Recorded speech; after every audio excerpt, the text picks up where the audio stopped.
Il était une fois un récit poignant à Paris, où les cœurs étaient aussi compliqués que les rues pavées, et où la richesse ne pouvait pas acheter le bonheur ni la compassion.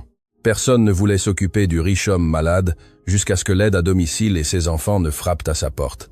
Alexandre Dubois avait 38 ans lorsque sa vie fut brisée en deux. Avant l'accident, c'était un homme qui ignorait la défaite. Propriétaire de l'une des plus grandes entreprises de BTP de Paris, habitué à conclure des transactions millionnaires en un seul appel, toujours impeccablement vêtu et avec ce sourire confiant qui inspirait la confiance, même à ceux qui le connaissaient à peine. Il vivait dans une vaste demeure à Neuilly-sur-Seine, avec de larges baies vitrées, laissant entrer la lumière de l'après-midi et un jardin digne d'un magazine. Il avait des amis, des associés, des fêtes, des voyages constants et un agenda rempli jusqu'à la dernière minute. Personne n'imaginait qu'en une seule nuit, tout cela allait s'arrêter. C'était un vendredi, après un dîner avec des investisseurs. Alexandre décida de conduire lui-même son SUV, bien qu'il ait bu quelques verres. Il n'était pas ivre. Il le répéta 1000 fois après, mais il était confiant, trop confiant. Il pleuvait fort, et la route était glissante.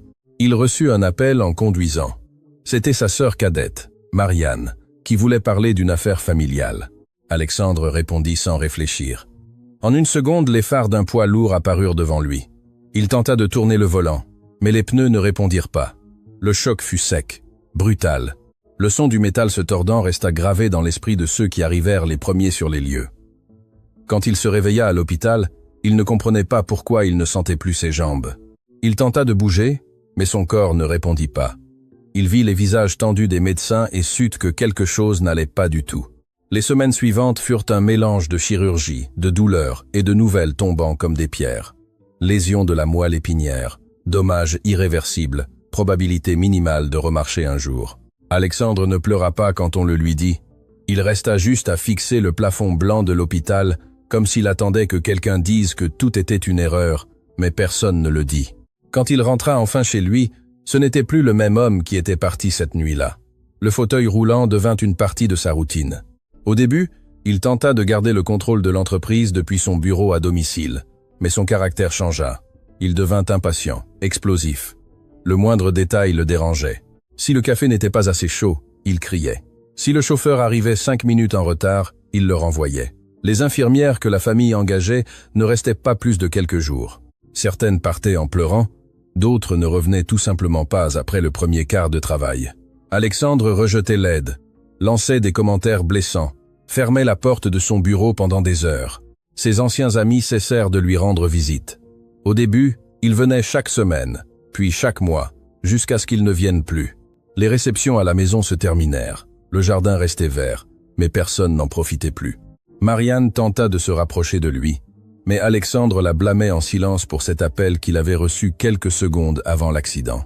Il ne le lui dit jamais directement, mais son regard froid suffisait à ce qu'elle comprenne. L'entreprise commença à ressentir son absence.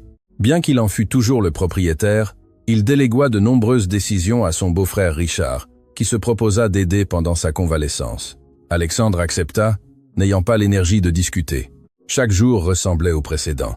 Se réveiller, regarder le plafond, entendre le bruit lointain de la ville et ressentir une rage qu'il ne savait où exprimer.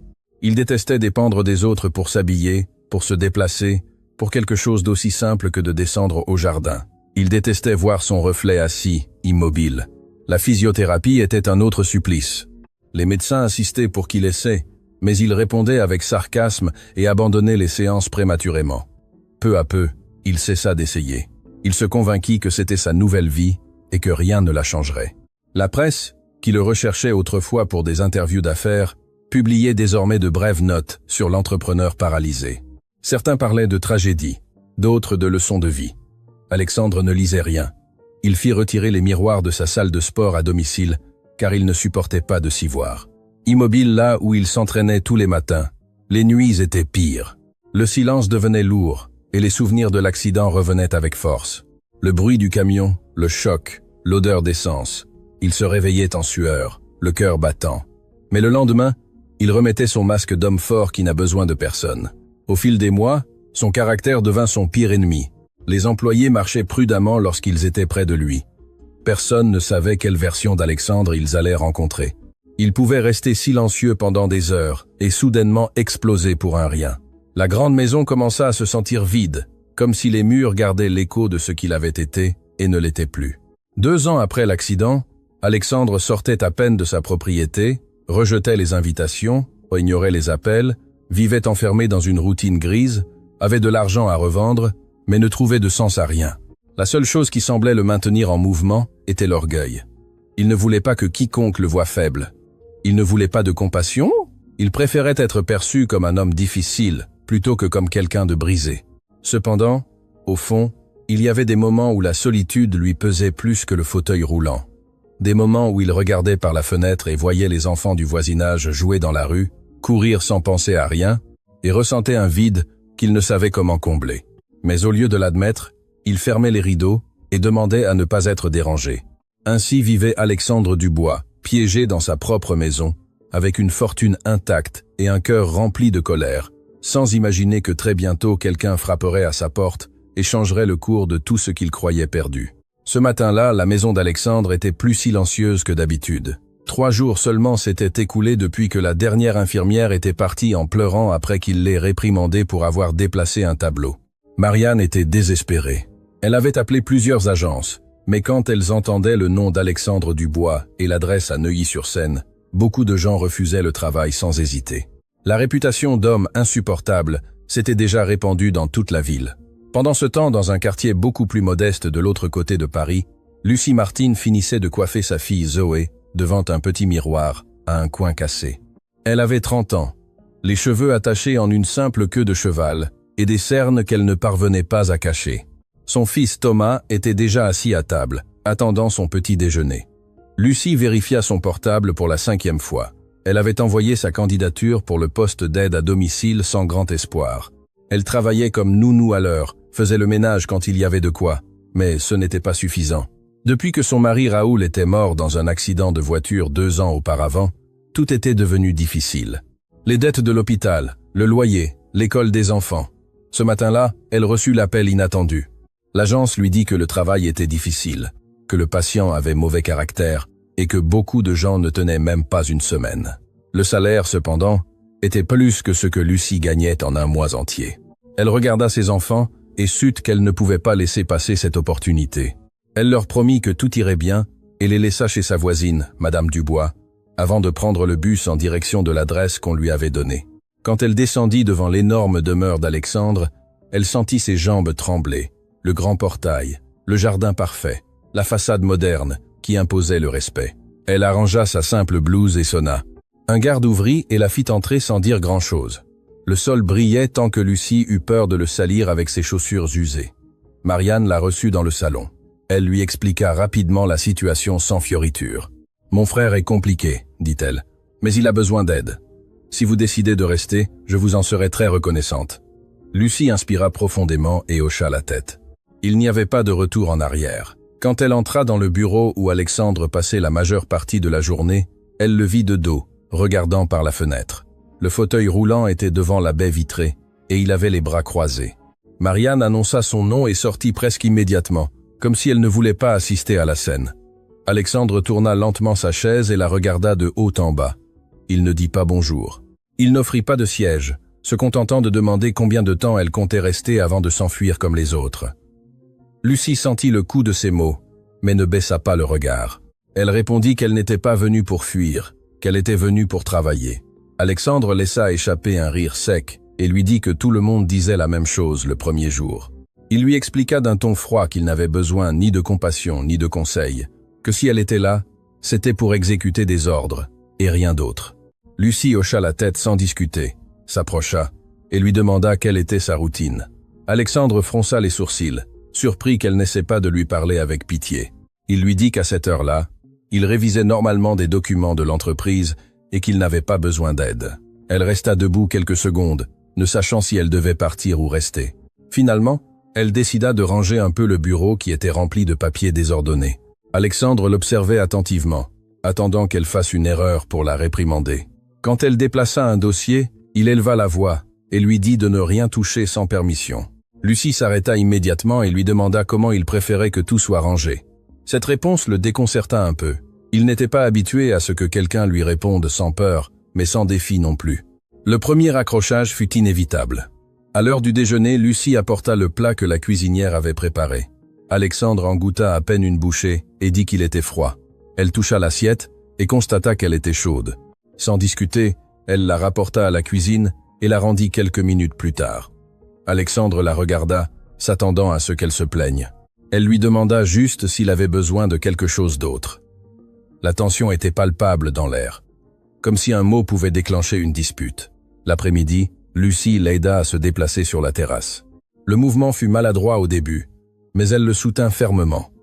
Alexandre s'irrita quand il sentit qu'il perdait l'équilibre et lui demanda de le lâcher. Lucie ne le fit pas avant de s'assurer qu'il était stable. Il la regarda avec colère, mais aussi avec quelque chose de différent, quelque chose qu'il n'avait pas montré depuis longtemps. De la surprise, personne ne l'avait soutenu ainsi sans trembler. À la tombée de la nuit, Marianne revint pour demander à son frère ce qu'il avait pensé de la nouvelle aide à domicile. Alexandre répondit qu'elle était comme les autres, de ne pas se faire d'illusions. Mais quand Lucie prit congé en disant qu'elle reviendrait le lendemain à 8 heures, il ne lui dit pas de ne pas revenir. Cette petite différence ne passa pas inaperçue pour Marianne. Dehors, en marchant vers l'arrêt de bus, Lucie sentit le poids de la journée sur ses épaules. Cela n'avait pas été facile. Alexandre était plus dur qu'elle ne l'imaginait, mais elle avait aussi vu quelque chose dans son regard quand elle l'avait aidé sur la terrasse. Ce n'était pas seulement de la colère, c'était de la peur, c'était de la frustration. C'était un homme qui ne savait pas comment vivre dans ce corps qui ne lui répondait plus. Lucie pensa à ses enfants et au salaire qu'on lui avait promis. Elle pensa à Raoul et à la façon dont la vie change sans prévenir. Elle se promit de tenir bon, de ne pas se rendre au premier cri. Pendant ce temps, dans la grande maison, Alexandre resta à regarder la porte par où elle était sortie.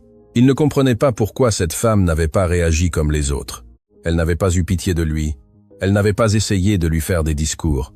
Elle ne s'était pas enfuie quand il avait élevé la voix. Il se dit que cela n'avait pas d'importance, que dans quelques jours elle partirait comme toutes les autres. Mais cette nuit-là, quand le silence remplit à nouveau la maison, il pensa pour la première fois depuis longtemps que être quelqu'un était entré sans crainte de le voir tel qu'il était vraiment. Et cela, même s'il ne voulait pas l'admettre, le laissa inquiet. Les premiers jours de Lucie chez Alexandre furent comme marcher sur du verre.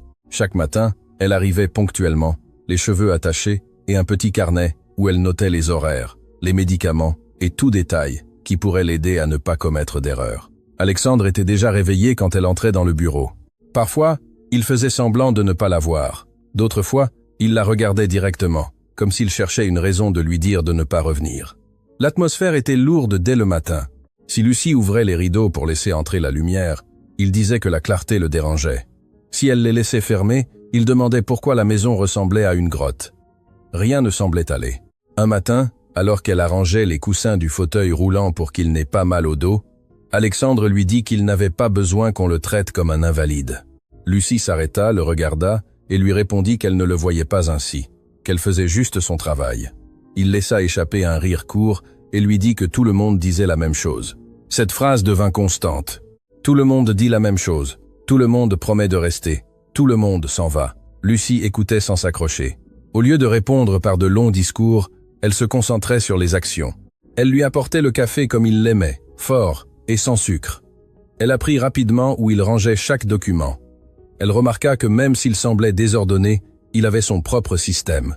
Elle réalisa aussi qu'Alexandre passait beaucoup de temps à regarder le jardin sans rien dire. Un jour, elle décida de lui demander s'il voulait sortir un moment. Il répondit qu'il n'était pas un spectacle qu'on promenait. Lucie n'insista pas. Elle dit juste que l'air frais aide parfois quand on a mal à la tête. Cet après-midi-là, sans la regarder, Alexandre accepta. Le transfert fut inconfortable. Alexandre détestait se sentir dépendant de quelqu'un pour franchir une porte. Quand une des roues se coinça dans l'encadrement, il frappa violemment l'accoudoir. Lucie garda son calme et libéra la roue avec précaution. Une fois dans le jardin, le silence fut long. On entendait les oiseaux et le bruit lointain des voitures sur l'avenue. Lucie s'assit sur un banc proche sans envahir son espace. Alexandre l'observa du coin de l'œil. Elle ne parlait pas trop. Elle n'essayait pas de lui soutirer des confessions. Cela le déconcertait. Les jours précédents, certaines infirmières lui avaient posé des questions personnelles, essayant de le faire parler de ses sentiments. Il les faisait taire immédiatement. Avec Lucie, c'était différent. Elle était juste là, mais la tension ne disparaissait pas.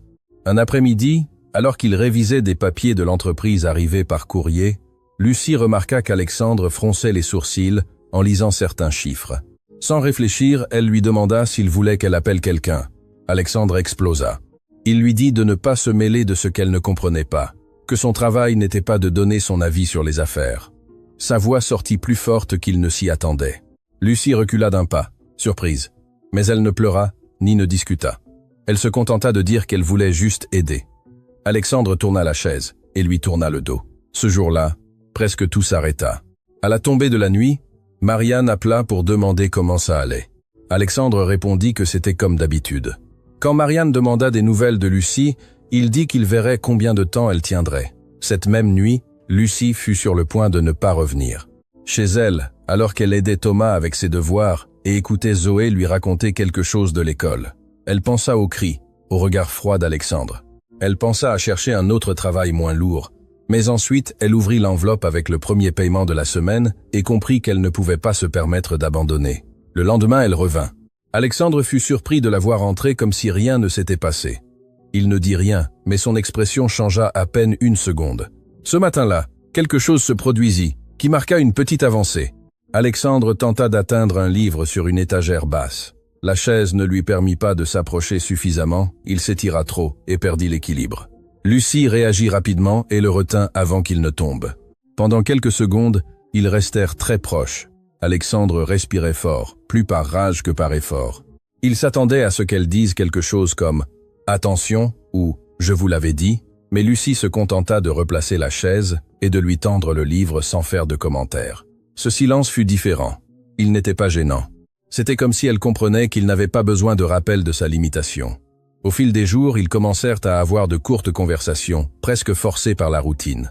Alexandre demanda pourquoi une femme de son âge travaillait à quelque chose d'aussi pénible. Lucie répondit qu'elle avait 2 enfants et beaucoup de factures à payer. Elle ne donna pas plus de détails. Il ne posa pas de questions sur le père des enfants, bien qu'il y ait pensé. Un après-midi, alors qu'ils attendaient le physiothérapeute qui partait presque toujours tôt parce qu'Alexandre annulait les séances, Lucie lui raconta qu'elle travaillait auparavant comme nounou dans une maison où les enfants ne la laissaient pas s'asseoir une minute. Alexandre commenta qu'au moins ses enfants pouvaient courir. Ce fut la première fois que sa voix sonna plus triste que colérique. Lucie ne sut que dire, mais elle resta à ses côtés. Le physiothérapeute arriva, et comme toujours, Alexandre dit qu'il n'avait pas envie. Lucie intervint avec précaution. Elle lui dit qu'il pouvait essayer juste 10 minutes. Si après il voulait arrêter, il le ferait.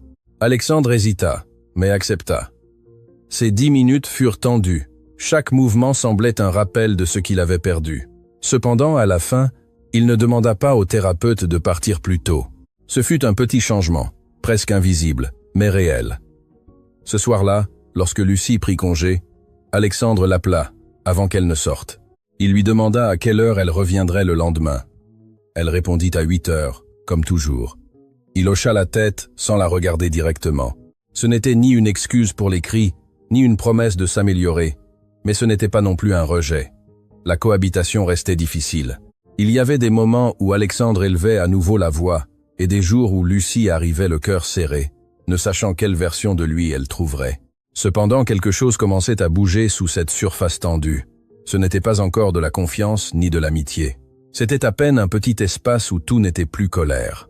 Et bien qu'aucun des deux ne le dise, ils savaient tous deux que cet espace grandissait. La première fois que Lucie vit Valérie, ce fut un après-midi où la maison était plus agitée que d'habitude. Alexandre avait passé la matinée à réviser des contrats et était de mauvaise humeur car plusieurs projets étaient en retard.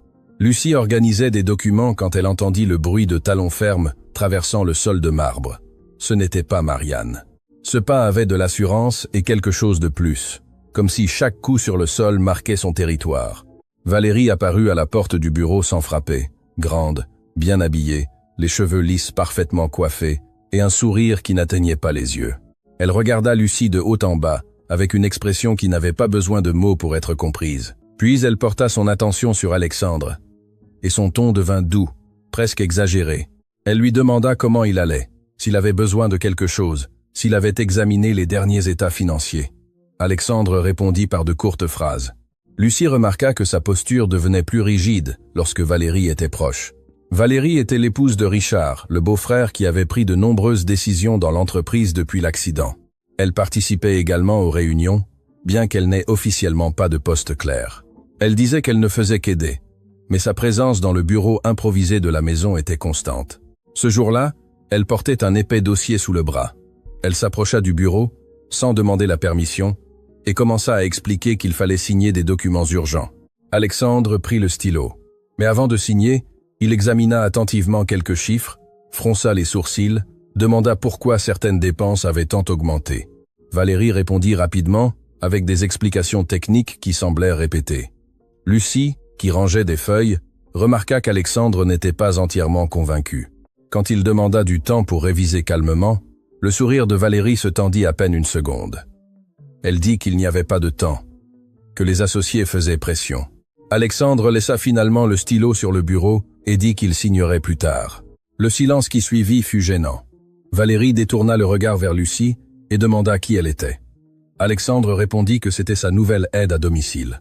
Valérie leva un sourcil et commenta qu'elle espérait qu'elle durerait plus que les précédentes. Lucie sentit le coup, mais resta ferme.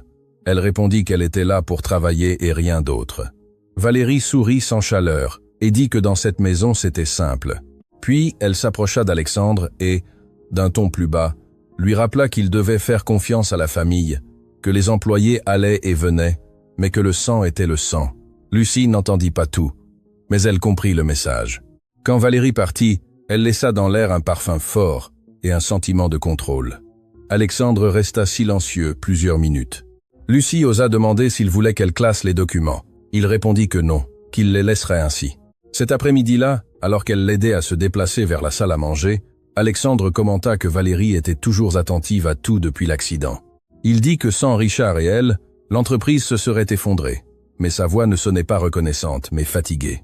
Les jours suivants, Valérie commença à apparaître plus fréquemment. Elle arrivait sans prévenir, examinait les papiers, passait des appels depuis le bureau comme si c'était le sien. Parfois, elle ignorait complètement la présence de Lucie. D'autres fois, elle lui donnait des instructions qui n'avaient rien à voir avec les soins d'Alexandre, comme lui demander d'apporter du café pour des réunions auxquelles elle n'aurait pas dû assister. Lucie s'exécutait sans discuter, mais elle commençait à remarquer des détails étranges. Une fois, elle vit Valérie ranger rapidement des documents dans son sac quand Alexandre demanda à les voir. Une autre fois, elle entendit une forte dispute entre Valérie et Richard dans le couloir.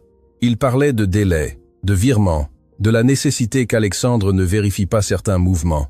Lucie ne comprenait pas tout, mais elle sentait que quelque chose n'allait pas. Un après-midi, Alexandre eut un appel avec un vieil associé qui demandait pourquoi il ne répondait plus directement aux courriels importants. Alexandre répondit qu'il était toujours disponible. Quand il raccrocha, il regarda sa boîte de réception et remarqua plusieurs messages qu'il n'avait pas vus. Il appela Richard pour demander des explications. Richard dit qu'il les avait filtrés pour lui éviter du stress. Alexandre ne sembla pas convaincu. Lucie observait en silence, mais chaque pièce commençait à s'assembler dans son esprit. Valérie ne voulait pas seulement aider, elle voulait contrôler. La tension grandit quand Valérie décida de donner son avis sur la rééducation d'Alexandre. Lors d'une réunion avec le physiothérapeute, elle commenta qu'il dépensait peu, être de l'argent pour quelque chose qui ne donnerait pas de résultat.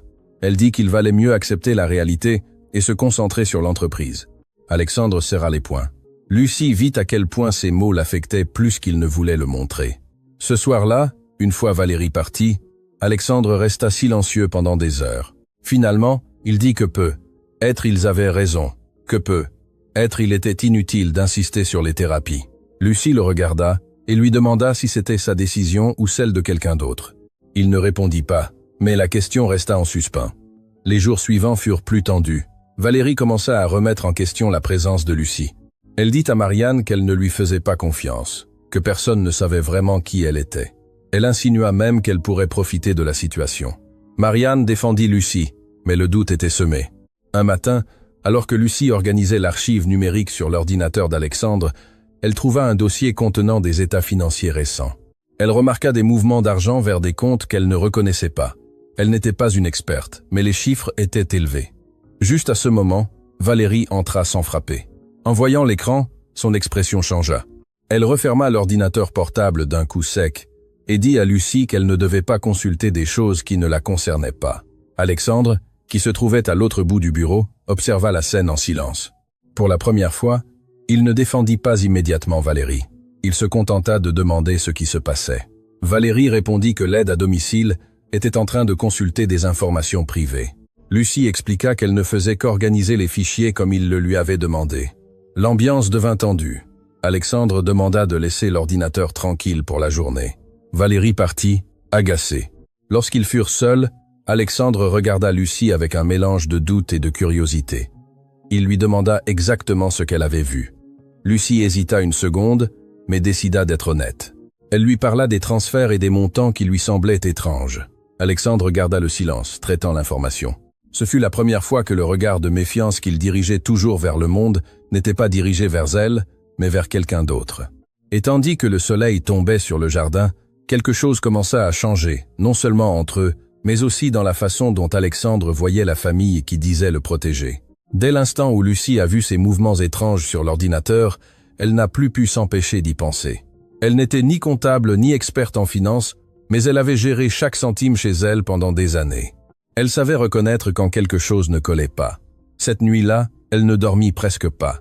Elle se demandait si elle avait eu tort de parler. Elle pensait qu'elle se mêlait peu, être de quelque chose qui ne la regardait pas. Mais elle se souvenait aussi du visage d'Alexandre quand il avait entendu ce qu'elle lui avait dit. Ce n'était pas un visage de colère, c'était un visage de doute, et c'était nouveau. Le lendemain, elle arriva à la maison avec le sentiment que l'ambiance était plus tendue. Alexandre était dans le bureau, révisant des papiers avec une concentration qu'il n'avait pas montrée depuis des semaines. Dès qu'il la vit entrer, il lui demanda de fermer la porte. Il n'éleva pas la voix, il n'y eut pas de sarcasme. Il lui demanda simplement de lui expliquer à nouveau ce qu'elle avait remarqué. Lucie parla doucement. Elle lui dit que les transferts étaient fréquents vers un même compte et que les libellés étaient très généraux.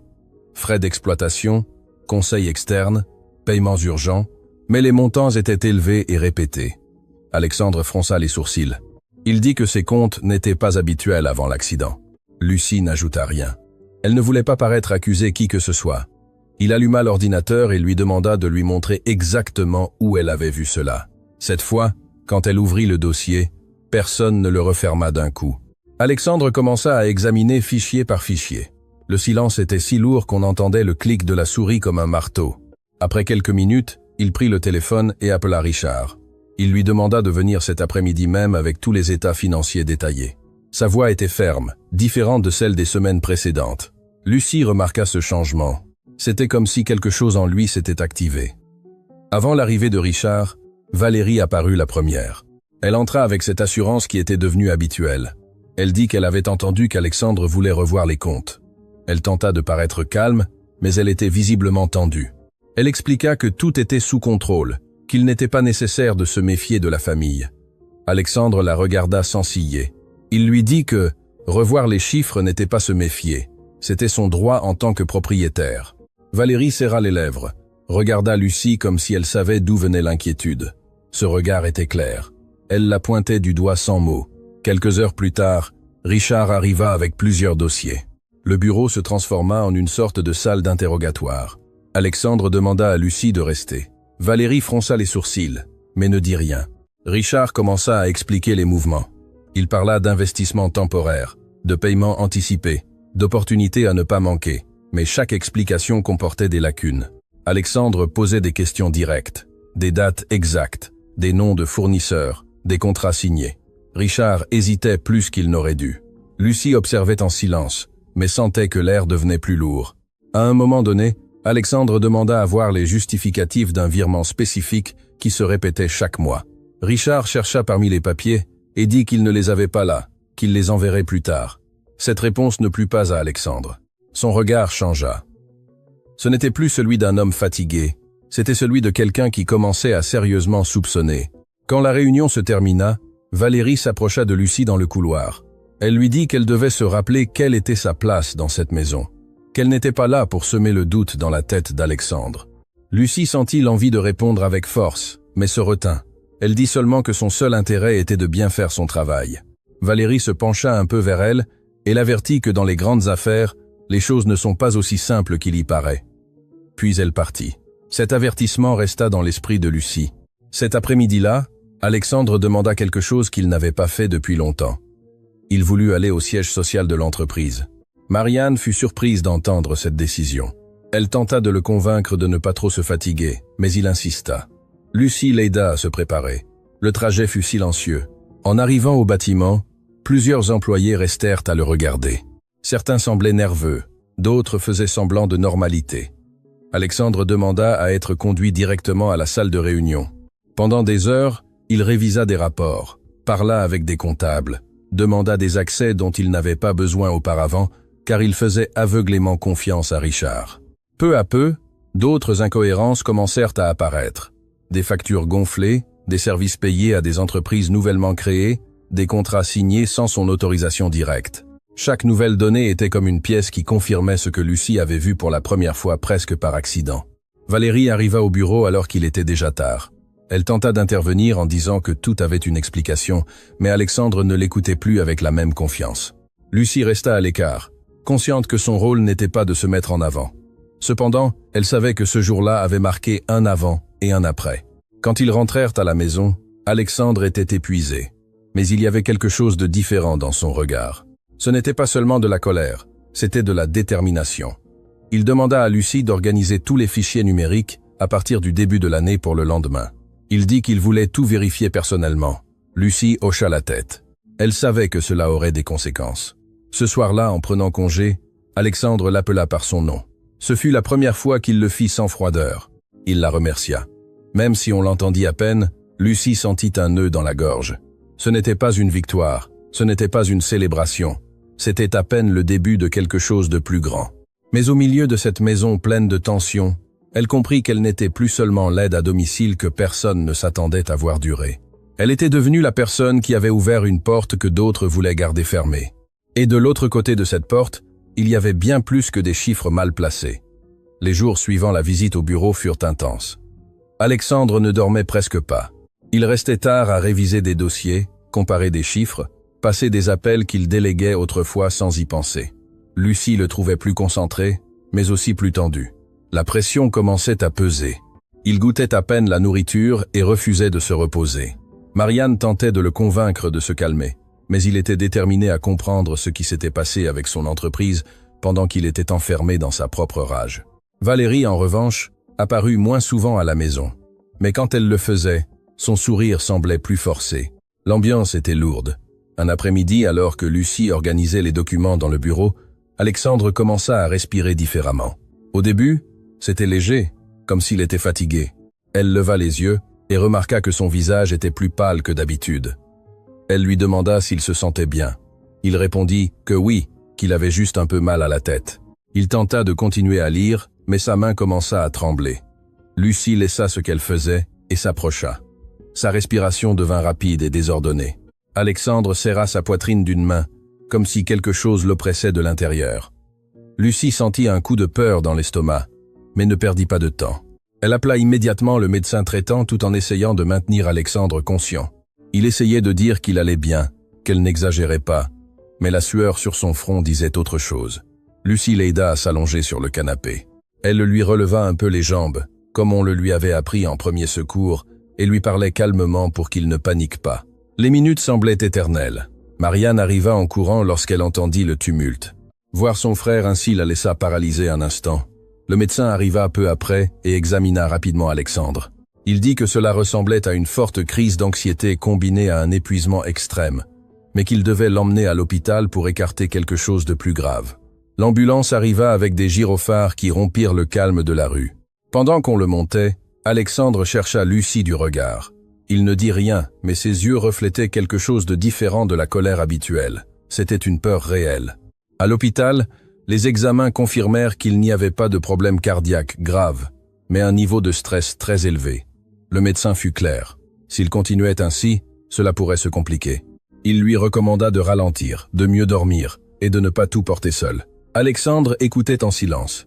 Il ne discuta pas, ce qui était déjà rare. Lucie resta dans la salle d'attente pendant que Marianne parlait avec le médecin. Elle pensa à ses enfants, à ce que cela aurait été de perdre Raoul et de rester avec tant de questions. Voir Alexandre vulnérable remua quelque chose en elle. Ce n'était pas de la pitié. C'était reconnaître que derrière l'homme difficile se cachait quelqu'un qui avait aussi peur. Quand on le conduisit dans une chambre d'observation, Lucie entra doucement. Alexandre était plus calme, connecté à quelques moniteurs. Il la regarda, et cette fois, il n'y eut pas de sarcasme. Il lui dit qu'il détestait se sentir faible. Lucie s'approcha et lui répondit que n'importe qui à sa place serait épuisé, que ce n'était pas de la faiblesse, c'était trop de charge à la fois. Il resta silencieux quelques secondes, puis il admit que depuis l'accident, il n'avait pas vraiment eu le temps de tout digérer. D'abord la douleur physique, puis la rage, ensuite l'entreprise. Il ne s'était jamais permis de s'arrêter. Cette confession ne fut ni longue ni dramatique, mais elle fut honnête. Lucie ne lui fit pas de discours. Elle lui dit juste qu'il n'avait pas à tout résoudre en un jour et que demander de l'aide ne le rendait pas moins capable. Alexandre ferma les yeux un instant. Il semblait l'écouter vraiment. Cette nuit-là, il resta hospitalisé. Marianne dut rentrer chez elle, se reposer quelques heures, et Lucie proposa de rester. Ce n'était pas strictement son travail, mais elle ne voulut pas le laisser seul. Au milieu de la nuit, Alexandre se réveilla en sursaut à cause d'un cauchemar. Sa respiration s'accéléra de nouveau. Lucie lui prit la main sans réfléchir. Elle lui parla calmement, lui rappelant qu'il était à l'hôpital, que tout était sous contrôle. Peu à peu, il se calma. Il ne retira pas sa main immédiatement. Ce fut un geste simple, mais qui marqua quelque chose. Le lendemain matin, le médecin lui permit de rentrer chez lui, à condition qu'il ralentisse le rythme. Sur le chemin, le silence n'était plus gênant. Il était plutôt réfléchi. En arrivant, Alexandre demanda d'annuler les réunions de la journée. Il demanda à Lucie de l'aider à organiser seulement l'essentiel. Pour la première fois depuis son arrivée, il accepta de se reposer sans discuter. Il s'allongea dans sa chambre et ferma les yeux pendant que Lucie arrangeait des oreillers pour qu'il soit plus confortable. Avant de sortir, il l'appela. Il la remercia de ne pas avoir paniqué. Il dit que si elle n'avait pas agi rapidement, tout aurait pu être été pire. Lucie sourit légèrement et répondit qu'elle n'avait fait que ce que n'importe qui aurait fait. Alexandre secoua la tête. Il savait que n'importe qui ne serait pas resté. Cette crise médicale changea la dynamique entre eux. Elle n'élimina pas les problèmes ni la tension avec Valérie, mais elle brisa une barrière. Alexandre cessa de la voir uniquement comme une employée. Il commença à croire que lorsque les choses devenaient incontrôlables, elle ne s'enfuirait pas. Et Lucie, en le voyant vulnérable sur un lit d'hôpital, comprit que derrière le caractère dur se cachait un homme qui portait trop longtemps la peur et la colère, sans le dire à voix haute. Après la crise à l'hôpital, quelque chose changea chez Alexandre. Ce ne fut pas un grand changement du jour au lendemain, mais une fissure dans le mur qu'il construisait depuis 2 ans. Il commença à dormir un peu plus, à accepter les horaires recommandés par le médecin et à réduire les heures passées devant l'ordinateur. Lucie remarqua qu'il ne réagissait plus avec la même fureur pour le moindre détail. Il restait exigeant, mais il y avait des moments où il semblait plus disposé à parler. Un après-midi, alors que le ciel était nuageux et que la maison était plus silencieuse que d'habitude, Alexandre demanda à sortir dans le jardin. Lucie l'aida avec soin et le conduisit jusqu'à la partie où se trouvait un grand arbre qui donnait de l'ombre. Ils restèrent là à écouter le vent faire bouger les feuilles. Plusieurs minutes s'écoulèrent sans que l'un d'eux ne dise un mot. Soudain, Alexandre parla sans la regarder. Il dit qu'il n'avait jamais raconté à personne ce qui s'était réellement passé la nuit de l'accident. Lucie répondit immédiatement, elle se contenta de s'installer sur le banc et attendit. Il inspira profondément et commença.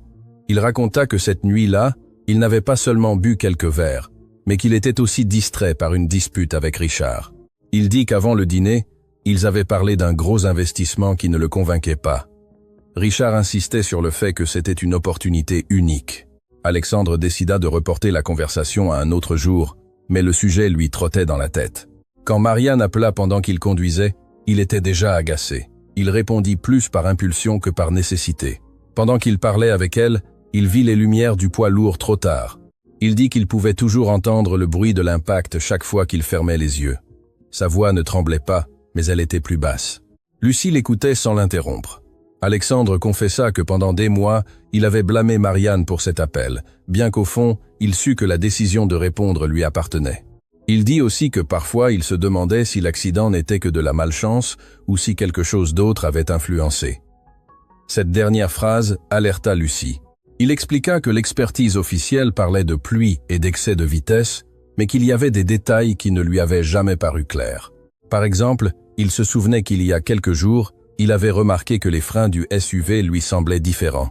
Il pensa que c'était son imagination. Après l'accident, le SUV fut détruit et personne ne vérifia plus rien. Richard s'occupa de toutes les formalités pendant qu'il était en chirurgie. Alexandre dit qu'à ce moment-là, il était trop occupé à essayer de bouger ses orteils pour remettre quoi que ce soit en question. Mais maintenant, avec les irrégularités dans l'entreprise, ses souvenirs revenaient avec force. Lucie sentit un frisson. Elle ne savait pas s'il s'agissait d'un réel soupçon ou simplement de l'esprit cherchant des explications. Elle lui demanda s'il en avait déjà parlé à quelqu'un. Alexandre secoua la tête. Il dit que cela ressemblait à de la paranoïa, que personne ne voulait entendre des théories alors que tout semblait un simple accident. De plus, admettre qu'il avait douté de sa propre famille lui paraissait insupportable. Lucie le regarda attentivement. Elle lui dit que questionner n'était pas accuser, que si des choses ne collaient pas, il était valable de les vérifier. Alexandre l'observa pendant quelques longues secondes, puis laissa échapper un petit rire, sans moquerie. Il dit que c'était étrange d'en parler avec elle, qu'il la connaissait à peine et pourtant, elle était la seule personne avec qui il sentait qu'il pouvait le dire sans qu'on le regarde comme un fou ou un faible. Ce commentaire flotta entre les deux. Ce n'était pas une déclaration romantique, mais un pas important. À ce moment-là, Marianne sortit dans le jardin. Elle tenait son téléphone portable à la main et son visage était préoccupé. Elle dit que Valérie avait convoqué une réunion urgente au bureau sans consulter Alexandre. Il fronça les sourcils. Il dit que personne ne devait prendre de décisions importantes sans son approbation. Marianne hésita avant de parler. Elle lui confessa que depuis un certain temps, elle avait l'impression que Richard et Valérie géraient l'entreprise comme si elle était la leur, que souvent, ils la laissaient en dehors des conversations importantes. Alexandre garda le silence, regarda le jardin, puis sa sœur, puis Lucie. Il était évident que les pièces commençaient à s'assembler dans son esprit. Cette nuit-là, de retour dans le bureau, Alexandre demanda à Lucie de chercher les dossiers de l'assurance du SUV de l'accident. Il voulait tout revoir, depuis le début. Pendant qu'elle cherchait dans les dossiers physiques rangés dans un tiroir oublié, il parlait plus que d'habitude. Il admit que le jour de l'accident, il avait eu l'impression que la pédale de frein avait répondu une seconde trop tard. Il dit que c'était peu, être juste la peur, mais qu'il ne pouvait pas l'ignorer. Lucie trouva le dossier d'assurance et le lui remit. Alexandre commença à lire chaque feuille attentivement. Il y avait des rapports techniques, des photos du véhicule, des déclarations. Rien ne semblait sortir de l'ordinaire à première vue. Cependant, il manquait un rapport mécanique détaillé. Alexandre fronça les sourcils. Il se souvenait que l'assureur devait en faire un. Il chercha parmi les papiers et ne le trouva pas. Cette absence déclencha quelque chose en lui. Ce n'était la preuve de rien, mais une pièce manquante. Lucie remarqua comment son regard se durcissait, non pas avec une rage incontrôlée, mais avec détermination. Elle lui demanda ce qu'il comptait faire. Alexandre répondit qu'il vérifierait d'abord si ce rapport existait, et si oui, pourquoi il n'était pas dans le dossier. Il ne parla pas d'accusation ni de coupable, juste de chercher des réponses. Avant que Lucie ne parte ce soir-là, Alexandre l'arrêta une fois de plus. Il lui dit que pendant 2 ans, il avait vécu convaincu que sa vie était finie à cause de son erreur, que c'était peu être le cas, mais qu'il devait en être sûr. Il la remercia de l'avoir écouté sans juger. Lucie lui répondit que parfois, le plus difficile n'est pas la vérité, mais d'oser la regarder. Il la regarda en silence, comme s'il voyait plus que sa simple aide à domicile. Et tandis que la maison retrouvait son calme, cette confession sur l'accident cessa d'être un souvenir gardé et devint le début d'un doute qui pouvait tout changer. Dès le jour où Alexandre commença à examiner les papiers de l'accident, Valérie changea complètement d'attitude envers Lucie. Ce n'était plus seulement ce regard froid ou les commentaires déguisés en courtoisie. Maintenant, il y avait quelque chose de plus direct, de plus clair. Elle la voyait comme une menace, et Lucie le sentait chaque fois qu'elle se croisait dans le couloir. Un matin, à peine arrivée à la maison, elle remarqua que l'ambiance était étrange. La cuisinière évitait de la regarder dans les yeux, et le garde à l'entrée fut plus sérieux que d'habitude. Quand elle entra dans le bureau, Alexandre n'était pas là. À sa place se trouvait Valérie, assise devant le bureau, révisant des documents. Elle leva lentement les yeux quand Lucie apparut à la porte. Elle lui demanda de fermer. Son ton était ferme, sans cette fausse douceur d'avant. Elle lui dit que des papiers importants avaient disparu du bureau, et qu'elle était la seule nouvelle personne dans la maison. Lucie sentit son cœur faire un bond. Elle ne comprenait pas de quoi elle parlait. Elle demanda quels documents c'était. Valérie répondit qu'il s'agissait de contrats liés à un investissement récent, et qu'Alexandre les avait demandés la veille. Selon elle, personne d'autre n'était entré dans le bureau. L'accusation était claire, même si elle n'utilisait pas le mot directement. Lucie nia immédiatement. Elle dit qu'elle n'avait rien touché qu'on ne lui ait demandé. Valérie croisa les bras et dit que les choses ne collaient pas.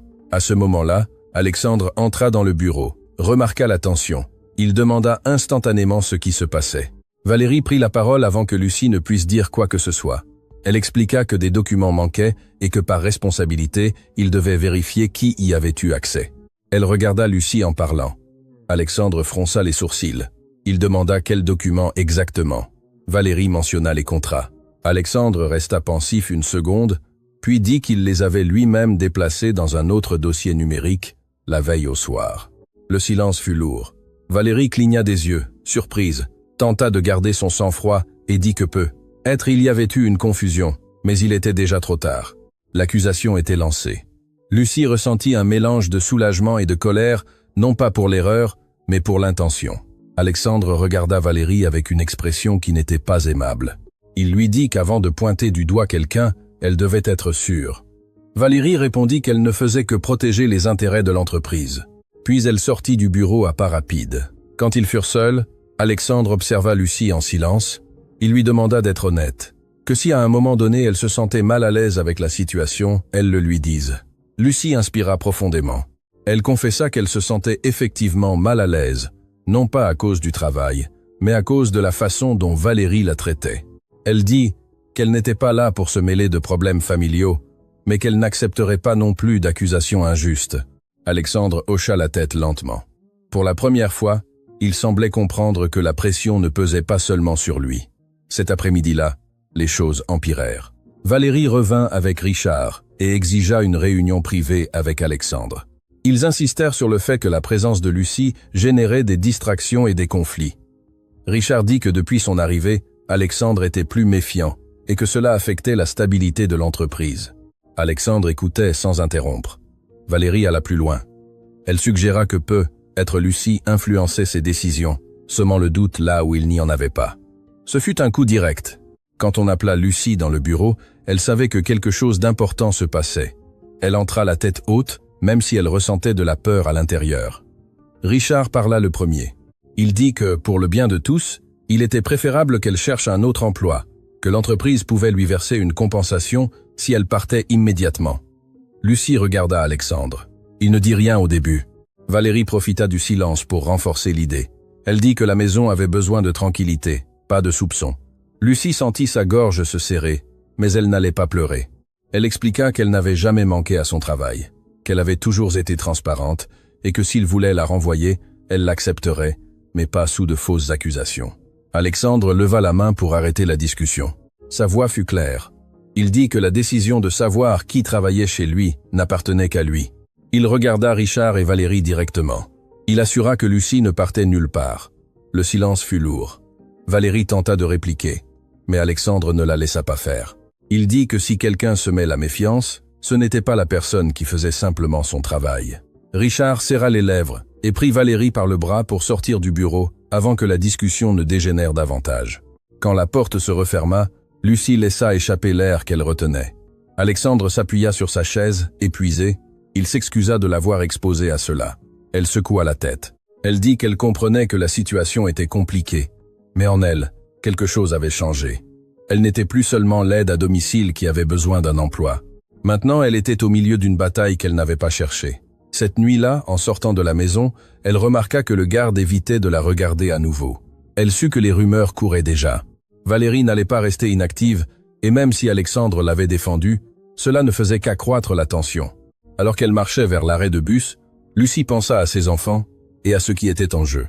Elle savait que le plus facile serait de partir, mais elle savait aussi que si elle partait maintenant, elle laisserait Alexandre seul au milieu de quelque chose qui n'allait clairement pas. Et pour la première fois, depuis qu'elle avait accepté le travail, elle comprit que rester n'était pas seulement une nécessité économique, c'était une décision qui pouvait changer le cours de tout. Après la réunion où Alexandre avait clairement indiqué que Lucie ne partirait pas, la maison changea du tout au tout. Ce n'était pas visible à l'œil nu, mais cela se sentait dans l'air. Les employés parlaient plus bas quand elle passait. Valérie n'entrait plus dans le bureau sans frapper, mais quand elle le faisait, son regard vers Lucie était direct, sans chercher à dissimuler son rejet. Alexandre, en revanche, semblait plus ferme que jamais. Ce matin-là, il demanda qu'on lui apporte tous les contrats signés au cours des 2 dernières années. Il voulait les examiner un par un. Lucie organisa le bureau comme jamais auparavant. Elle sépara les documents par date, par type d'investissement, par entreprise impliquée.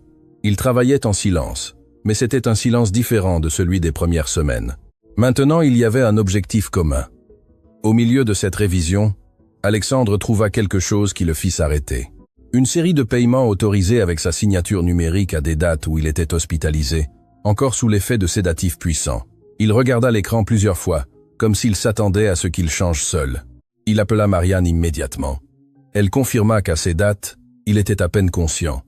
Cela déclencha une alarme claire. Lucie sentit son estomac se nouer. Ce n'était plus seulement un léger soupçon, c'était quelque chose de plus grave, mais donc, Alexandre demanda d'appeler le service des systèmes pour vérifier depuis quel appareil ces autorisations avaient été effectuées. La réponse arriva quelques heures plus tard. Les opérations avaient été effectuées depuis le siège social, pas depuis sa maison, ni depuis l'hôpital. Le visage d'Alexandre se durcit. Il n'éleva pas la voix, ne frappa rien. Ce calme était plus inquiétant que n'importe quel cri. Cet après-midi-là, Valérie apparut de nouveau. Cette fois, elle avait un ton plus calculé. Elle dit qu'elle avait entendu qu'ils examinaient des signatures numériques et que c'était être une erreur technique. Alexandre la laissa parler. Quand elle eut fini, il lui montra la date et l'heure exacte d'une des autorisations. Il lui demanda directement qui avait accès à sa signature électronique au bureau. Valérie hésita à peine une seconde avant de répondre que c'était Richard et le service financier. Alexandre soutint son regard plus longtemps que d'habitude. Il lui dit qu'il allait demander un audit externe indépendant. Ce mot tomba comme une bombe. Valérie tenta de le dissuader. Elle dit que cela enverrait un message négatif aux associés, que cela générerait de la méfiance. Mais Alexandre n'était plus disposé à reculer. Quand Valérie partit en refermant la porte plus fort que nécessaire, Lucie resta debout devant le bureau. Elle ne savait pas si elle devait dire quelque chose ou non. Alexandre fut le premier à rompre le silence. Il lui dit que si elle n'avait pas insisté pour revoir les dossiers ce jour-là, il n'aurait peut-être jamais rien remarqué. Lucie secoua la tête. Elle lui rappela que la décision d'enquêter était la sienne. Il la regarda avec une expression mêlant respect et quelque chose de plus doux. Cette nuit-là, en organisant les derniers documents, Alexandre lui posa pour la première fois une question personnelle. Il lui demanda comment elle avait fait face à la mort de son mari. La question la prit par surprise. Lucie mit quelques secondes à répondre. Elle raconta qu'au début, elle ne savait même pas comment se lever du lit, qu'elle ressentait de la rage, de la culpabilité et de la peur tout en même temps, mais qu'elle avait ses enfants qui la regardaient tous les jours en s'attendant à ce qu'elle continue. Cela l'avait forcée à avancer même si elle n'avait pas la force. Alexandre écoutait sans interrompre.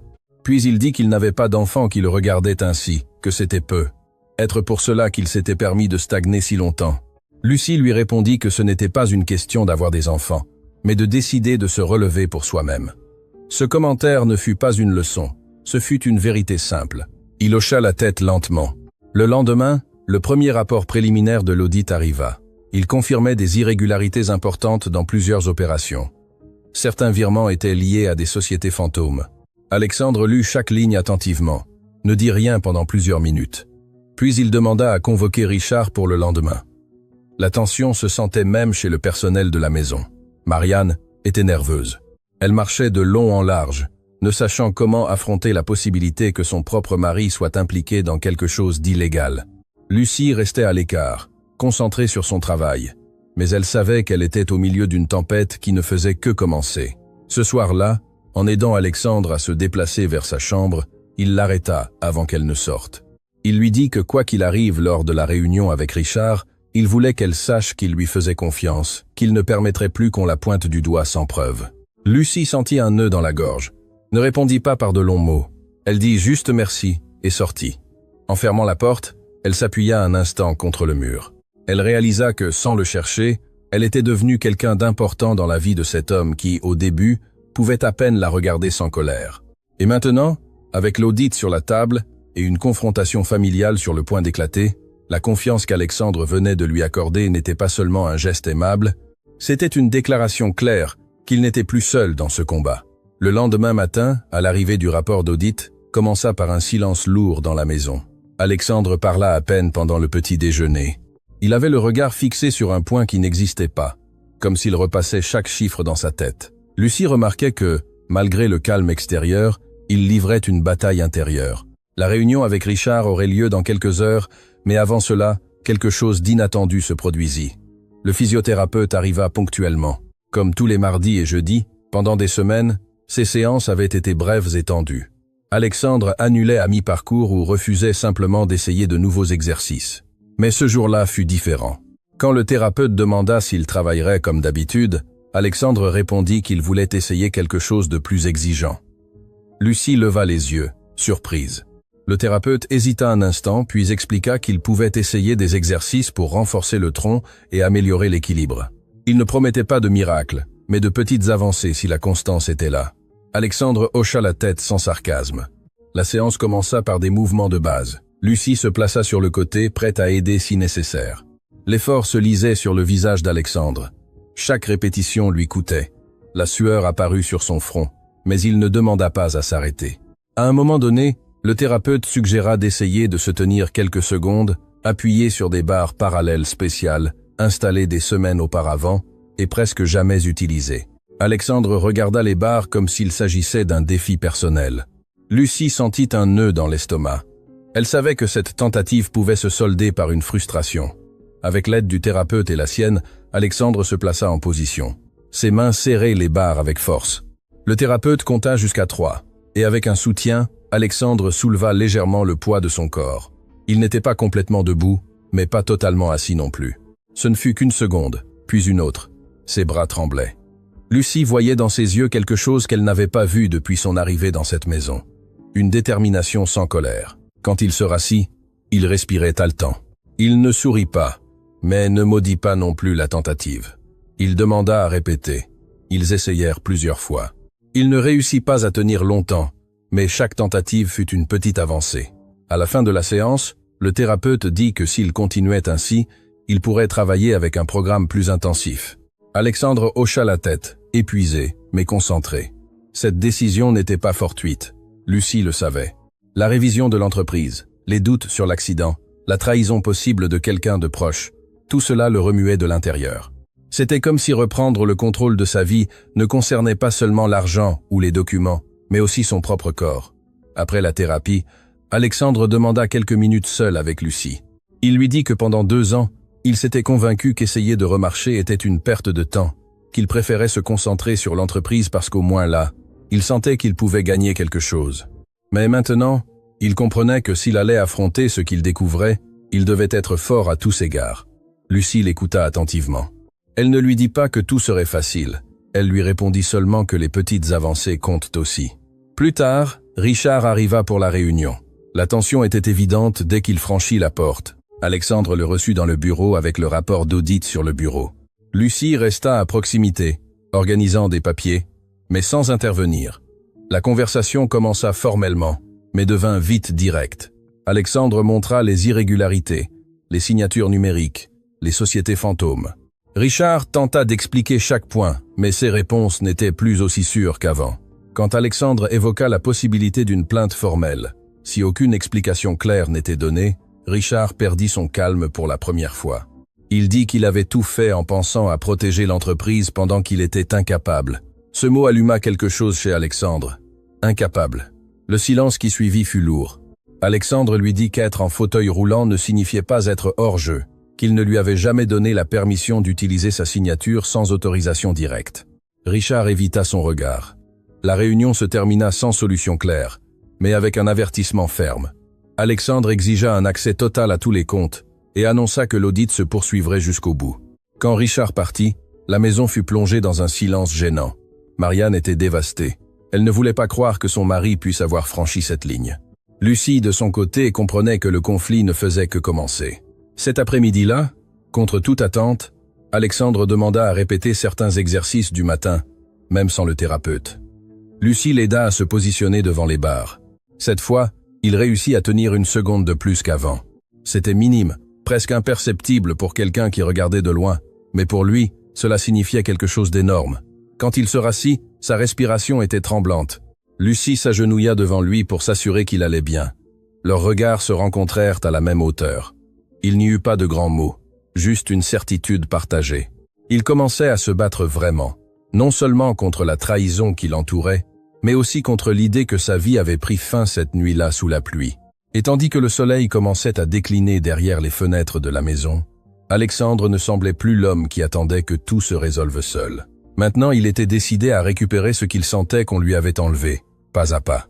Même si chaque pas dépendait encore de Bar et de la force qui commençait à peine à revenir. Le changement chez Alexandre ne se manifestait pas seulement dans l'entreprise ou en thérapie, il commença aussi à se voir dans de petits détails qui n'existèrent pas auparavant. Un après-midi, alors que Lucie organisait sa sortie pour rentrer chez elle, elle reçut un appel de la voisine qui gardait Thomas et Zoé. Elle lui dit qu'elle avait une urgence familiale et qu'elle ne pourrait pas garder les enfants ce soir-là. Lucie sentit le monde s'écrouler sous ses pieds. Elle n'avait personne d'autre à appeler. Elle hésita quelques secondes avant de frapper à la porte du bureau. Alexandre leva les yeux quand elle entra. Il remarqua immédiatement que quelque chose n'allait pas. Lucie expliqua rapidement la situation, presque avec honte. Elle dit que si c'était nécessaire, elle partirait immédiatement, mais que peut-être le lendemain, elle devrait trouver une solution plus permanente. Alexandre l'écouta en silence. Puis il fit quelque chose qui la laissa sans voix. Il lui dit qu'elle pouvait amener les enfants à la maison cet après-midi même. Lucie ouvrit les yeux, surprise.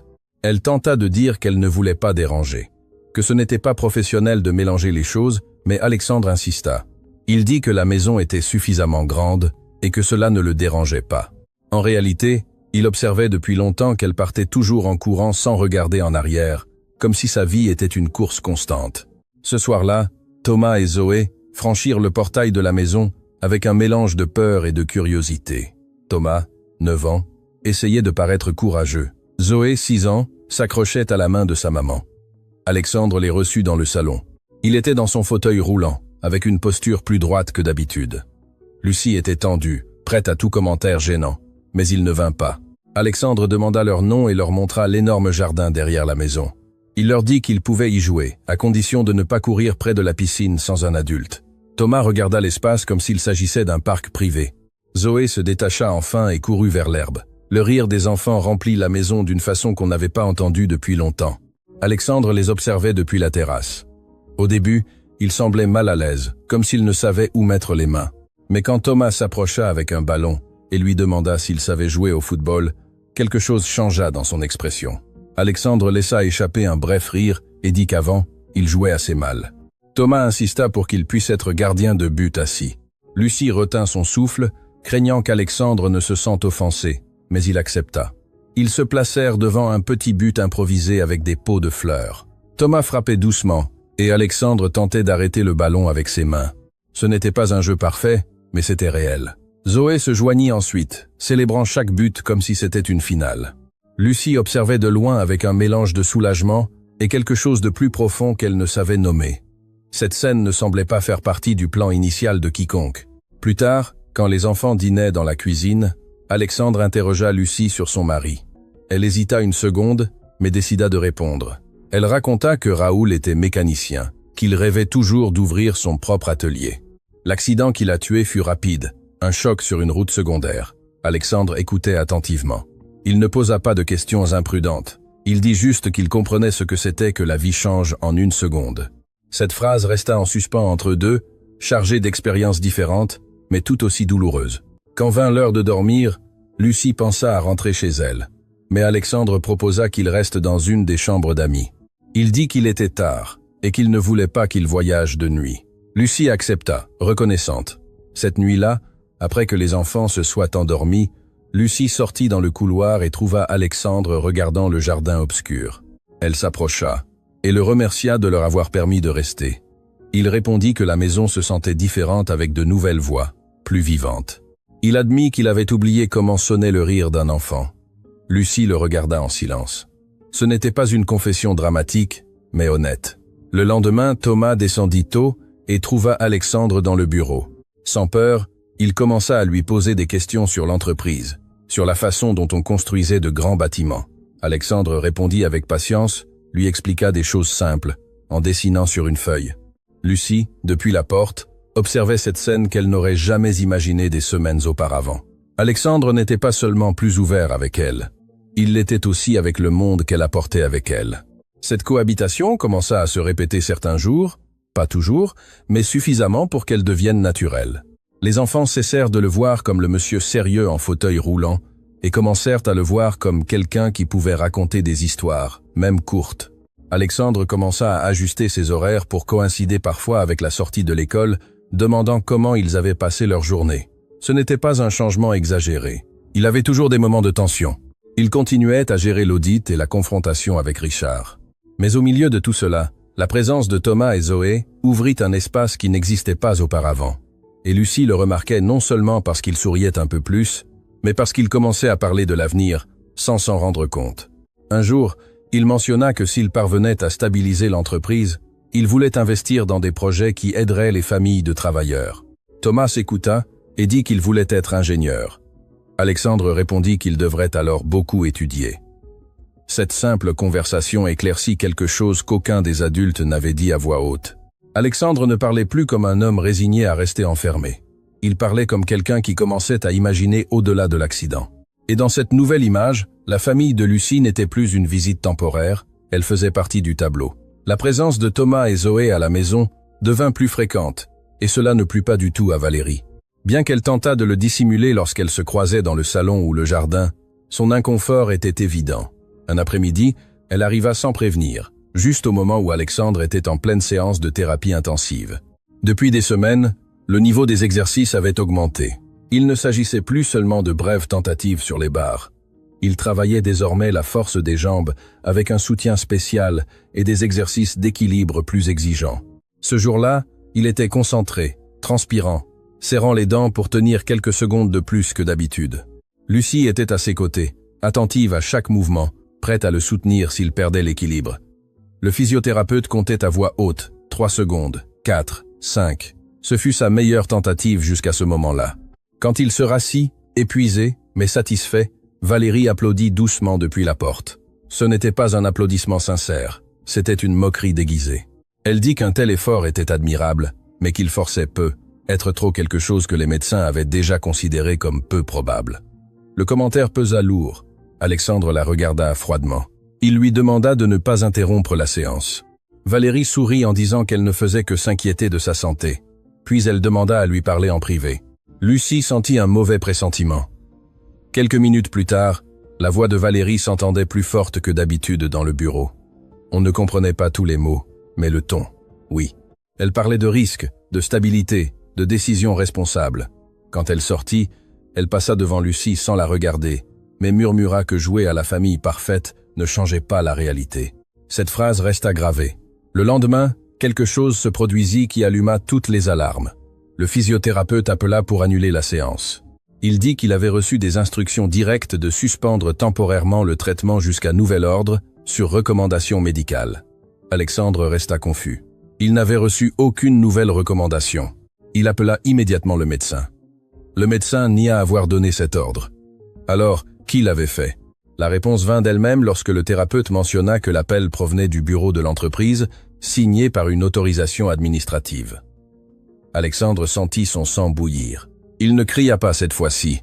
Sa voix sortit ferme quand il demanda qu'on lui donne le numéro d'où l'appel avait été passé. C'était le même bureau où travaillait Richard et où Valérie passait une bonne partie de la journée. Lucie était présente lorsqu'il passa l'appel. Richard répondit avec une surprise apparente. Il dit qu'il n'était préoccupé que par le stress qu'Alexandre avait récemment subi, qu'il pensait que ralentir le rythme serait le mieux. Alexandre précisa que personne n'avait le droit de prendre des décisions médicales à sa place. Il raccrocha sans prendre congé. La maison fut à nouveau remplie de tension. Ce même après-midi, Valérie apparut encore, cette fois sans sourire. Alexandre ne lui laissa pas l'occasion d'entamer la conversation. Il lui demanda directement si elle avait donné l'ordre d'annuler la thérapie. Elle répondit que oui, qu'elle l'avait fait en pensant à son bien-être. Elle dit qu'elle le voyait obsédé par l'idée de marcher alors qu'il devait accepter sa réalité. Cette phrase fut le déclencheur. Alexandre lui répondit que sa réalité ne regardait personne d'autre, que décider d'essayer ou non était son droit. Valérie, sans plus de masque, laissa tomber ce qu'elle pensait réellement. Elle dit que s'il se rétablissait trop, de nombreuses décisions changeraient à nouveau, que l'entreprise avait besoin de stabilité, pas d'impulsions émotionnelles. Cette confession fut plus claire que ce qu'elle voulait peu être. Lucie, qui écoutait depuis la porte entr'ouverte, sentit que tout s'assemblait. Ce n'était pas seulement de l'argent, c'était du contrôle. Si Alexandre retrouvait sa force physique et mentale, Le pouvoir reviendrait entièrement entre ses mains. Valérie tenta d'adoucir ses propos, mais il était déjà trop tard. Alexandre lui demanda de se retirer et précisa que toute intervention dans son traitement sans son autorisation aurait des conséquences légales. Lorsque Valérie partit, la maison fut plongée dans un silence épais. Alexandre respirait bruyamment, non par effort physique cette fois, mais par la trahison ouverte. Lucie entra doucement dans le bureau, ne dit rien au début, elle s'approcha et posa une main sur le dossier de la chaise. Alexandre parla le premier. Il dit qu'il comprenait maintenant qu'ils n'avaient pas seulement manipulé des comptes, ils avaient aussi tenté de le maintenir faible. Ce mot resta en suspens, faible, non seulement physiquement, mais aussi dans ses décisions. Lucie lui rappela que malgré tout, il progressait, que personne ne pouvait lui enlever cela. Cette même nuit, Alexandre prit une décision ferme.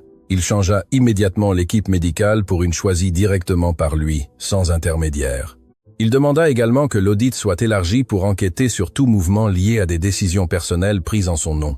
Marianne était dévastée, prise entre son mari et son frère, mais il n'y avait plus de place pour le doute. Le lendemain, la thérapie reprit avec plus d'intensité. Alexandre travailla avec une détermination qui frôlait l'obsession, mais cette fois, ce n'était pas par orgueil, c'était pour récupérer quelque chose qu'on avait voulu lui arracher. Lucie était à ses côtés à chaque tentative.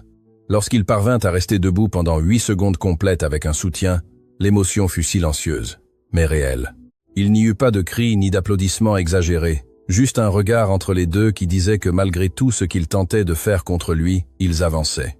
Et tandis que Valérie observait de loin, comprenant que son plan de freiner cette récupération avait échoué, la bataille cessa d'être discrète. Maintenant, elle était ouverte et personne n'en sortirait indemne. Après qu'Alexandre eut affronté Valérie pour avoir tenté d'annuler sa thérapie, la tension cessa d'être cachée. Désormais, tout était direct. Les regards, les silences, les réunions de l'entreprise. Il ne s'agissait plus seulement de soupçons, mais de mouvements clairs de pouvoir. Et au milieu de tout cela, Lucie commença à remarquer des détails qui étaient auparavant passés inaperçus. Un après-midi, alors qu'elle aidait Alexandre à organiser d'anciens dossiers physiques ramenés du siège social, elle trouva une petite boîte qui n'était pas étiquetée comme les autres. Alexandre lui demanda de l'ouvrir. À l'intérieur, il y avait des copies de contrats, des rapports d'assurance et quelques documents personnels liés à l'accident. Parmi eux, une enveloppe qui semblait avoir été ouverte et refermée avec du ruban adhésif transparent. Alexandre fronça les sourcils. Il ne se souvenait pas avoir vu cette enveloppe auparavant. Lucie l'ouvrit avec précaution. À l'intérieur, il y avait une copie du rapport préliminaire de l'assurance du SUV. Ce n'était pas le rapport final qu'ils avaient déjà examiné, mais un précédent, plus technique. Alexandre commença à le lire en silence. Au fur et à mesure qu'il avançait, son expression changea. Dans ce rapport, il était mentionné que le système de freinage avait présenté une défaillance hydraulique avant l'impact. Il n'affirmait pas que c'en était la cause directe, mais il soulignait qu'il fallait enquêter si l'entretien récent avait été adéquat. Alexandre leva lentement les yeux. Il se rappela que des semaines avant l'accident, Richard lui avait recommandé d'emmener le SUV dans un nouvel atelier. Un qu'il disait avoir des tarifs plus bas parce qu'il appartenait à une connaissance. Il avait accepté sans trop y penser. Il n'avait jamais remis cela en question. Lucie sentit que l'air devenait plus lourd dans la pièce. Elle lui demanda si ce détail figurait dans le rapport final. Alexandre secoua la tête. Dans le document officiel remis à l'assurance, seules les conditions météorologiques et un éventuel excès de vitesse étaient mentionnés. Rien sur des pannes mécaniques. Cela signifiait que quelqu'un avait eu accès au rapport préliminaire et avait décidé que cette partie ne devait pas apparaître dans la clôture du dossier. La question n'était plus seulement financière, elle était beaucoup plus profonde. Alexandre demanda d'appeler immédiatement l'assureur pour confirmer si ce document avait été livré complet à l'époque. La réponse fut claire. Le rapport préliminaire avait été envoyé au représentant légal désigné par la famille pendant qu'il était hospitalisé. Ce représentant était Richard. Le silence qui suivit fut long. Ce n'était pas encore une accusation directe, mais les pièces s'assemblaient de manière inquiétante. Ce même après-midi, Lucie décida de faire quelque chose à quoi elle pensait depuis des jours. Elle savait que Valérie ne lui faisait pas confiance et qu'elle la voyait comme un obstacle. Alors, au lieu de l'éviter, elle décida de l'affronter directement, mais calmement. Elle la trouva le lendemain au bureau de l'entreprise, révisant des papiers avec une secrétaire. Lucie demanda à lui parler seule. Valérie accepta, surprise par l'initiative. Dans le bureau fermé, l'ambiance devint immédiatement tendue. Lucie n'éleva pas la voix, ni n'accusa. Elle demanda simplement pourquoi elle avait tenté de freiner la thérapie d'Alexandre et pourquoi il existait des décisions administratives prises sans son consentement réel. Valérie la regarda froidement. Elle dit que ce n'était pas son affaire, mais Lucie ne recula pas. Elle lui parla du rapport préliminaire de l'accident, de la défaillance des freins, de la façon dont ce détail avait disparu du rapport final. Pour la première fois, Valérie perdit le contrôle de son expression pendant une seconde. Ce fut minime, mais suffisant. Puis elle tenta de se ressaisir. Elle dit qu'elle cherchait des problèmes là où il n'y en avait pas, qu'un accident est un accident. Mais Lucie n'était pas là pour discuter de théorie. Elle voulait juste voir sa réaction, et elle la vit. En sortant de ce bureau, elle sut qu'elle avait touché un point sensible. Ce soir-là, Alexandre l'écouta attentivement quand elle lui raconta la conversation. Il n'était pas surpris. Il semblait plutôt confirmer quelque chose qu'il intuait déjà. Il dit que si l'entretien du véhicule avait été manipulé et le rapport altéré, cela changeait tout, non seulement pour l'argent ou le pouvoir, mais pour l'intention derrière. Marianne fut convoquée à la réunion. Au début, elle refusa de croire que Richard aurait pu cacher des informations liées à l'accident de son propre beau-frère. Mais quand Alexandre montra le rapport préliminaire et expliqua la différence avec le document final, son visage se décomposa. Elle se souvint que c'était Richard qui avait insisté pour gérer toutes les formalités pendant qu'Alexandre était en chirurgie. Elle dit qu'à ce moment-là, elle lui avait fait aveuglément confiance. Maintenant, cette confiance semblait fragile. La nuit se termina par une décision claire. Alexandre engagerait un expert indépendant pour réexaminer tout le dossier de l'accident depuis le début. Il étendrait également l'audit financier pour inclure toute relation entre les entreprises bénéficiaires et l'atelier qui avait effectué l'entretien du véhicule. Lucie observait tout de son côté, consciente que ce qui avait commencé comme un emploi pour payer des factures était devenu le centre d'une vérité enfouie depuis 2 ans. Avant de prendre congé ce soir-là, Alexandre l'appela par son nom avec une fermeté différente. Il lui dit que si ce qu'il soupçonnait se confirmait, sa vie n'avait pas seulement changé à cause d'une erreur ou de la pluie cette nuit-là, elle avait changé parce que quelqu'un avait décidé qu'il en soit ainsi. Cette idée était dure, mais elle allumait aussi une nouvelle force en lui. Il ne cherchait plus seulement à récupérer de l'argent ou à remarcher. Il cherchait la vérité complète, et tandis que le silence emplissait à nouveau la maison, la sensation était claire. La révélation qu'ils étaient en train de déterrer n'allait pas seulement ébranler l'entreprise, elle allait briser la famille en morceaux. L'enquête sur l'accident et les finances suivait son cours, mais ce matin-là, quelque chose de différent était sur le point de se produire. Cela n'avait rien à voir avec des documents ou des réunions tendues. Cela concernait le corps d'Alexandre et une promesse qu'il s'était faite en silence. La nouvelle équipe médicale avait ajusté la thérapie. Maintenant, il ne travaillait pas seulement la force, mais aussi la coordination et de petites impulsions dans les jambes qui auparavant semblaient impossibles. Lucie était à ses côtés comme toujours, mais ce jour-là, elle remarquait quelque chose de différent dans son regard. Ce n'était pas seulement de la détermination, c'était un mélange de peur et d'espoir qu'elle n'avait jamais vu auparavant. Le thérapeute expliqua qu'il tenterait quelque chose de plus exigeant. Il ne promettait pas qu'il marcherait, mais qu'il essaierait de se tenir avec moins de soutien. Ils placèrent les barres parallèles et ajustèrent les supports aux genoux. Alexandre inspira profondément. Thomas et Zoé étaient dans le jardin avec Marianne, mais ne savaient pas ce qui se passait à l'intérieur. Lucie se positionna sur le côté, prête à le soutenir s'il tombait. Le compte commença. 1, 2. Alexandre poussa avec ses bras, mais cette fois l'impulsion ne vint pas seulement des bras. Ses jambes répondirent à peine, comme si elles se réveillaient d'un long sommeil. Il se leva, pas complètement ferme, mais plus droit que jamais. Le thérapeute ajusta le support sans le lâcher. Alexandre tremblait. L'effort se lisait sur chaque muscle. Lucie sentit son cœur battre dans sa poitrine. 3 secondes. 4. 5. Cette fois, il ne s'effondra pas immédiatement. Il tint. Ses pieds touchaient le sol avec une pression réelle. 8 secondes. 10. Le thérapeute lui dit d'essayer de faire un petit pas avec de l'aide. Alexandre hésita, ferma les yeux un instant, puis bougea le pied droit à peine quelques centimètres en avant. Ce fut minime, mais ce fut un mouvement clair. Le thérapeute soutint son poids, tandis que la gauche tentait de le suivre. Ce ne fut pas un pas net ou élégant, mais ce fut un pas. Quand il se rassit, le silence emplit la pièce. Lucie avait les yeux brillants, mais ne pleura pas. Alexandre respirait comme s'il avait couru un marathon. Il ne sourit pas immédiatement. Il regarda ses jambes comme si elles n'étaient pas les siennes. Puis il leva les yeux vers Lucie. Il ne dit rien, Mais dans son expression, il y avait quelque chose qui n'avait jamais été là auparavant. Un véritable espoir. Pas une illusion, pas une phrase d'encouragement. Quelque chose de concret. Le thérapeute expliqua que cette avancée était le résultat de semaines de travail constant, que cela ne signifiait pas une récupération totale immédiate, mais que le corps répondait plus que prévu. Alexandre hocha la tête, incapable de beaucoup parler. Quand la séance se termina, il demanda quelques minutes seul avec Lucie. Elle s'approcha sans mot dire. Il rompit le silence. Il dit d'abord que pendant 2 ans, il s'était convaincu qu'il ne sentirait plus jamais le sol sous ses pieds, que chaque tentative ratée l'enfonçait davantage. Mais ce petit pas changeait quelque chose à l'intérieur, pas seulement physiquement. C'était comme si toute sa vie avait été figée au moment du choc. Et maintenant, pour la première fois, quelque chose avançait. Lucie lui répondit que ce pas était le sien, que personne ne le lui avait donné. Il secoua la tête. Il dit que si elle n'avait pas insisté pour continuer la thérapie alors que tout le monde voulait l'arrêter, il ne serait être pas là. Cet après-midi-là, quand Thomas entra en courant dans le bureau pour demander s'il pouvait jouer un moment, Alexandre l'appela, lui demanda de s'approcher. Avec une aide minimale, il réussit à se lever devant son fils non biologique, mais de plus en plus proche. Thomas ouvrit les yeux, surpris. Zoé resta immobile à regarder. Alexandre fit un autre petit pas, soutenu, mais visible. Les enfants ne comprenaient pas entièrement l'ampleur du moment, mais ils savaient que c'était important. Thomas sourit comme s'il avait vu un tour incroyable. Zoé applaudit sans réfléchir. Lucie porta une main à sa poitrine. Cette scène n'était pas prévue.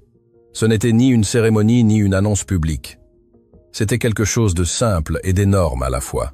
Plus tard, Marianne arriva et vit son frère debout pendant quelques secondes. Elle porta les mains à son visage. Elle était passée de l'incrédulité à la fierté en quelques secondes, mais tout n'était pas célébration. Tandis que dans la maison se vivait cette avancée, dans l'entreprise les tensions continuaient de croître. Richard apprit la nouvelle du progrès physique d'Alexandre avec un geste qu'il tenta de dissimuler. Valérie, en revanche, ne cacha pas son inconfort. Elle savait que chaque pas qu'Alexandre faisait ne le rapprochait pas seulement de la marche, il le rapprochait de la récupération totale du contrôle. Cette nuit-là, quand la maison retrouva son calme, Alexandre demanda à être conduit au jardin. Il voulait sentir l'air. Lucie l'accompagna. Ils s'arrêtèrent devant le grand arbre où, des semaines auparavant, il avait confessé ses doutes sur l'accident. Cette fois, l'ambiance était différente. Alexandre regarda le sol et dit que ce petit pas n'était que le début, qu'il restait beaucoup à affronter. L'audit, l'expertise de l'accident, la possible trahison. Mais il ne se sentait plus immobile face à cela. Lucie le regarda en silence. Il tourna légèrement sa chaise vers elle et dit quelque chose qui changea l'air entre eux deux. Il dit qu'il ne voulait pas seulement récupérer son entreprise ou sa capacité à marcher, il voulait retrouver la possibilité d'une vie différente. Et quand il dit cela, il ne détourna pas le regard de ses yeux. Ce ne fut pas une déclaration ouverte, il n'y eut ni promesse ni grand mot. Mais il fut clair que ce pas n'était pas seulement physique, c'était le début de quelque chose qui allait au-delà de tout rapport ou confrontation. Et tandis que la nuit tombait sur le jardin, la sensation était évidente. Quelque chose s'était éveillé chez Alexandre que personne ne pourrait arrêter si facilement.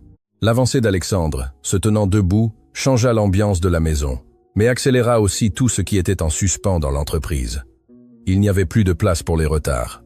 L'expert indépendant engagé pour examiner l'accident remit son premier rapport officiel la même semaine. Alexandre demanda que la réunion ait lieu dans le grand salon de la maison, pas au bureau. Il voulait que Marianne, Richard et Valérie soient présents. Il demanda également à ce que Lucie soit là, bien qu'elle ne participe pas directement. Quand tout le monde fut assis, l'expert commença à parler clairement. Il expliqua qu'ils avaient examiné les registres de l'atelier où l'entretien avait été effectué quelques semaines avant le choc. Cet atelier était lié à une entreprise nouvellement créée, dont les associés semblaient connectés indirectement à un cabinet financier lié à des mouvements détectés lors de l'audit. Alexandre ne quitta pas des yeux le rapport. L'expert continua.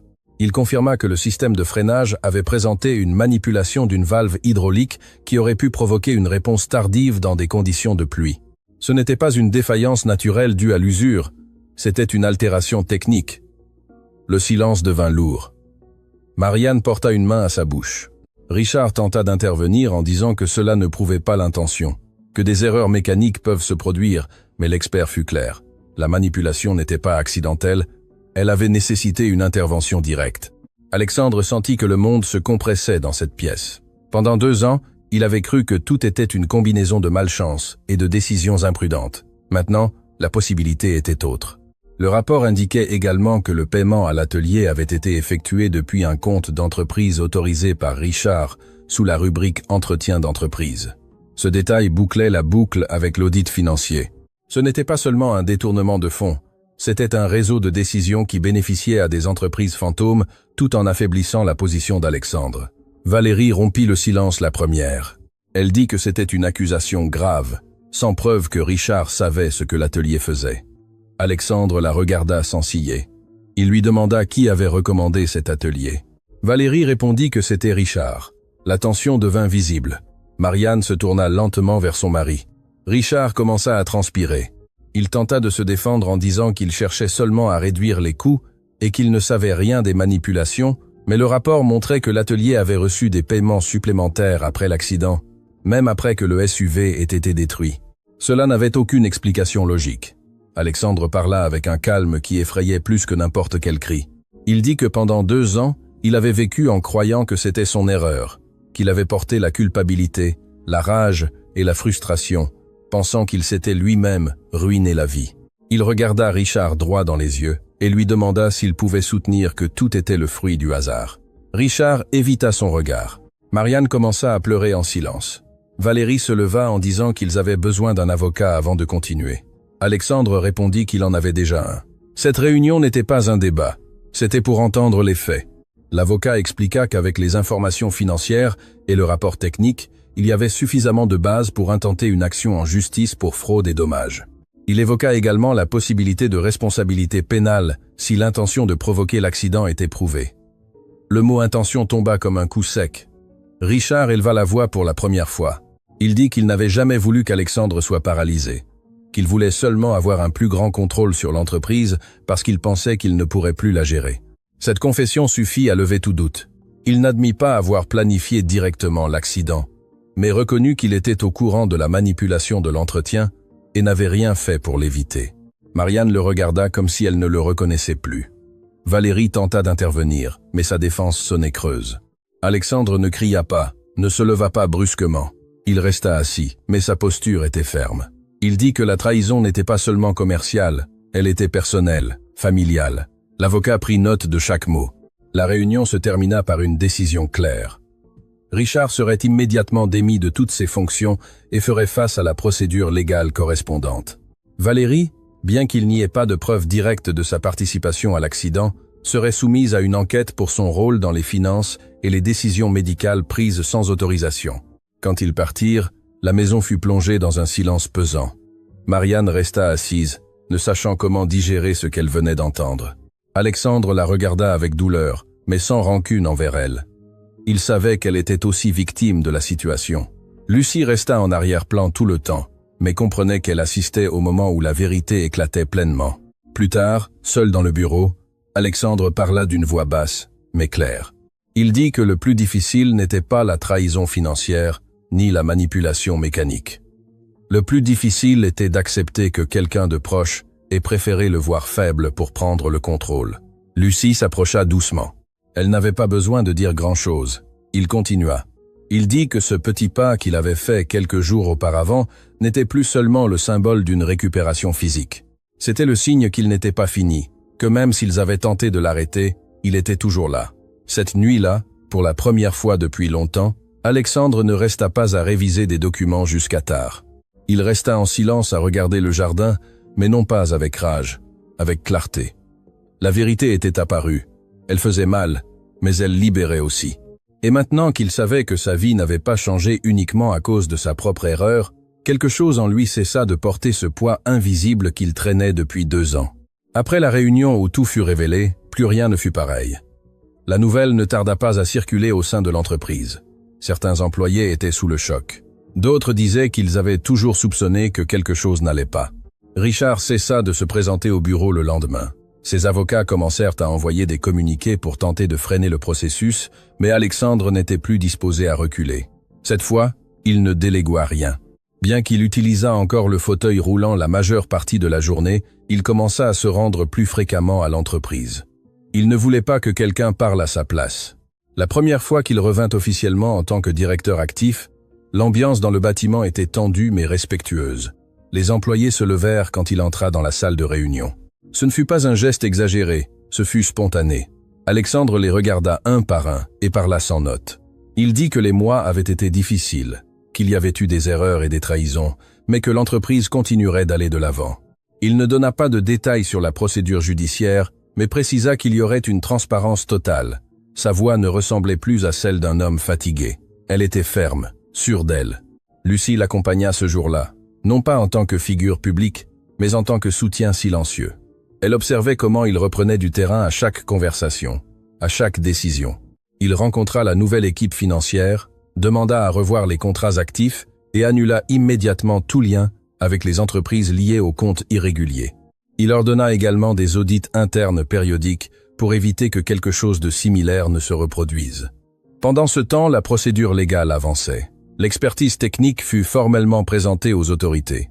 L'enquête mettait en évidence une chaîne de décisions où Richard avait autorisé des paiements et des entretiens sans supervision adéquate. Bien qu'il ait tenté d'arguer qu'il n'avait jamais voulu provoquer l'accident, les preuves de manipulation étaient claires. Valérie fut également citée à comparaître pour sa participation à des mouvements financiers et pour avoir interféré dans des décisions médicales. La pression médiatique commença à croître. Certains médias parlaient de l'entrepreneur victime de sa propre famille. Alexandre décida de ne pas accorder d'interview pour l'instant. Il voulait que le processus suive son cours sans spectacle. Au milieu de tout ce mouvement, la rééducation ne s'arrêta pas, au contraire. Elle devint un élément central de sa routine. Chaque avancée physique semblait accompagner les avancées légales. Il n'avait plus besoin d'autant de soutien pour se lever. Il pouvait se tenir quelques secondes de plus sans aide directe. Le thérapeute commença même à travailler avec un déambulateur spécial à l'intérieur de la maison. La première fois qu'il traversa le bureau avec un soutien minimal, Lucie sentit que le temps s'arrêtait. Ce ne fut pas un long parcours, à peine quelques pas lents et prudents, mais ils étaient fermes. Alexandre respirait, concentré, sans parler. Quand il arriva à l'autre bout de la pièce, il se tourna doucement et regarda Lucie avec un petit sourire, mais réel. Ce sourire n'avait rien à voir avec l'argent ou les jugements. C'était quelque chose de plus profond. Marianne, de son côté, vivait un processus douloureux. Elle se sépara temporairement de Richard le temps de comprendre tout ce qui s'était passé. Elle passait plus de temps chez Alexandre, aidant avec des tâches administratives mineures et l'accompagnant en silence. La relation entre frères et sœurs, tendue pendant des années, commença à se reconstruire peu à peu. Alexandre ne la regardait plus avec reproche à cause de cet appel la nuit de l'accident.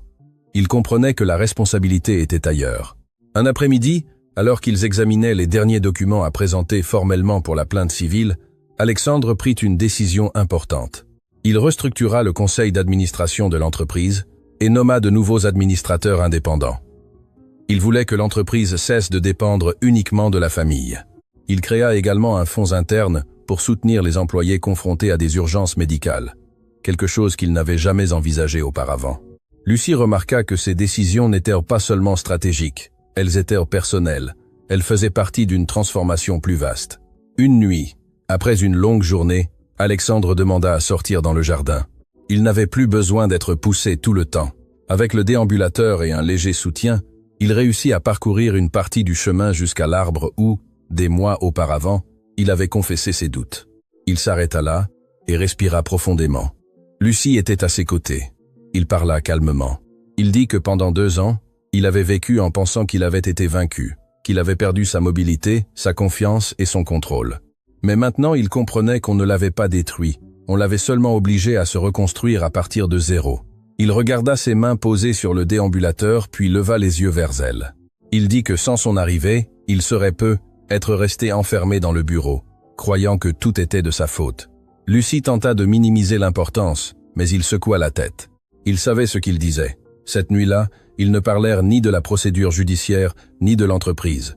Ils parlèrent d'avenir, non pas avec des promesses exagérées, mais avec des idées concrètes. Alexandre mentionna qu'il voulait simplifier sa vie, consacrer plus de temps à ce qui comptait vraiment.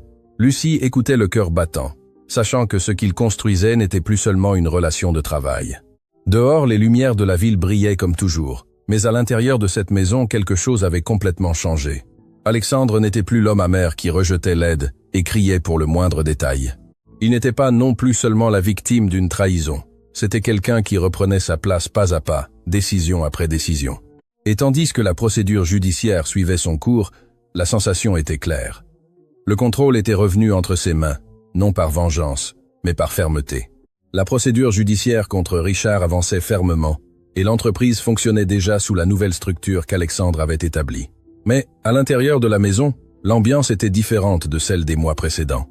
Il n'y avait plus de tension constante ni de regards furtifs dans les couloirs. Maintenant, il y avait des rires, des pas lents mais sûrs, et des conversations qui ne tournaient pas uniquement autour des problèmes. Alexandre pouvait déjà marcher de courtes distances avec un soutien léger.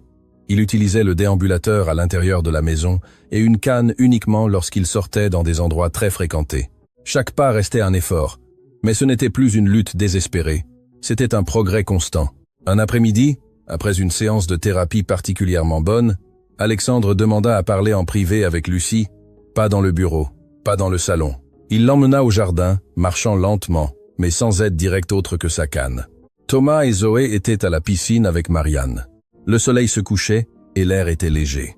Alexandre s'arrêta devant l'arbre où tant de conversations importantes avaient eu lieu. Il inspira profondément, ne semblant pas nerveux, mais sérieux. Il lui dit que lorsqu'elle était arrivée à sa porte, il était une version de lui-même, qu'il ne reconnaissait pas, plein de rage, méfiant, fermé. Il confessa qu'au début, il avait pensé qu'elle partirait comme tout le monde, qu'il l'avait même poussée avec des mots pour qu'elle s'en aille, mais elle était restée. Non par pitié, non par peur, elle était restée ferme. Lucie l'écoutait le cœur battant. Il continua.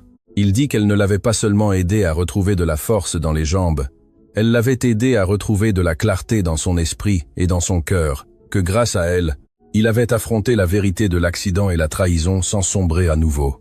Il resta silencieux quelques secondes, comme cherchant les mots exacts, puis il fut direct. Il lui dit qu'il ne voulait plus que sa présence à la maison soit uniquement celle d'une aide à domicile, qu'il voulait qu'elle fasse partie de sa vie pour de vrai, non pas comme un soutien temporaire, mais comme une compagne. Lucie sentit le monde s'arrêter. Ce n'était pas une scène exagérée. Il n'y avait pas de musique ni de genoux au sol. C'était une proposition simple et claire. Alexandre ne promit pas l'impossible. Il dit seulement qu'il voulait marcher à ses côtés, même s'il apprenait encore à le faire. Lucie respira profondément. Elle pensa à ses enfants, aux mois vécus là, aux doutes qu'elle avait eus au début. Elle pensa à la façon dont il avait changé, à la façon dont il regardait maintenant vers l'avenir. Elle ne répondit pas immédiatement. Elle s'approcha et lui prit la main. Elle lui dit qu'elle aussi avait changé depuis son arrivée dans cette maison, qu'au début elle ne pensait qu'à survivre, à payer les factures, mais qu'avec le temps elle avait commencé à sentir qu'il y avait là quelque chose de plus grand, quelque chose de réel. Elle lui dit oui, non pas avec un cri, non pas avec des larmes incontrôlables, mais avec un sourire sincère qui en disait plus que 1000 mots. Les jours suivants furent discrets, mais heureux. Ils ne firent pas d'annonce publique immédiate. Ils parlèrent d'abord à Thomas et Zoé. Alexandre s'assit avec eux dans le salon. Il leur expliqua qu'il voulait fonder une famille avec leur maman. Thomas le regarda sérieusement au début. Il demanda si cela signifiait qu'il déménagerait pour toujours. Alexandre répondit que oui, mais que rien ne changerait ce qu'ils étaient déjà. Zoé sourit simplement et dit qu'il serait alors son papa. Cette phrase le laissa sans voix un instant. Marianne fut la suivante à le savoir. Elle les étreignit tous les deux sans hésiter. Elle dit qu'après tout ce qu'ils avaient vécu, ils méritaient quelque chose de bien. Le mariage ne fut pas un événement luxueux ni médiatisé. Alexandre insista pour que ce soit quelque chose d'intime. Il fut célébré dans le jardin de la maison, sous le même arbre qui avait été témoin de tant de conversations difficiles. Des employés proches, quelques associés de confiance et quelques véritables amis y assistèrent. Il n'y eut pas d'ostentation, il y eut de la vérité. Alexandre se dirigea vers le lieu de la cérémonie d'un pas lent mais ferme, appuyé sur sa canne. Il n'eut pas besoin de fauteuil roulant ce jour-là. Quand il arriva devant Lucie, il la regarda comme si tout le chemin parcouru en valait la peine, rien que pour ce moment. Les vœux furent simples. Ils ne parlèrent ni de tragédie, ni de trahison.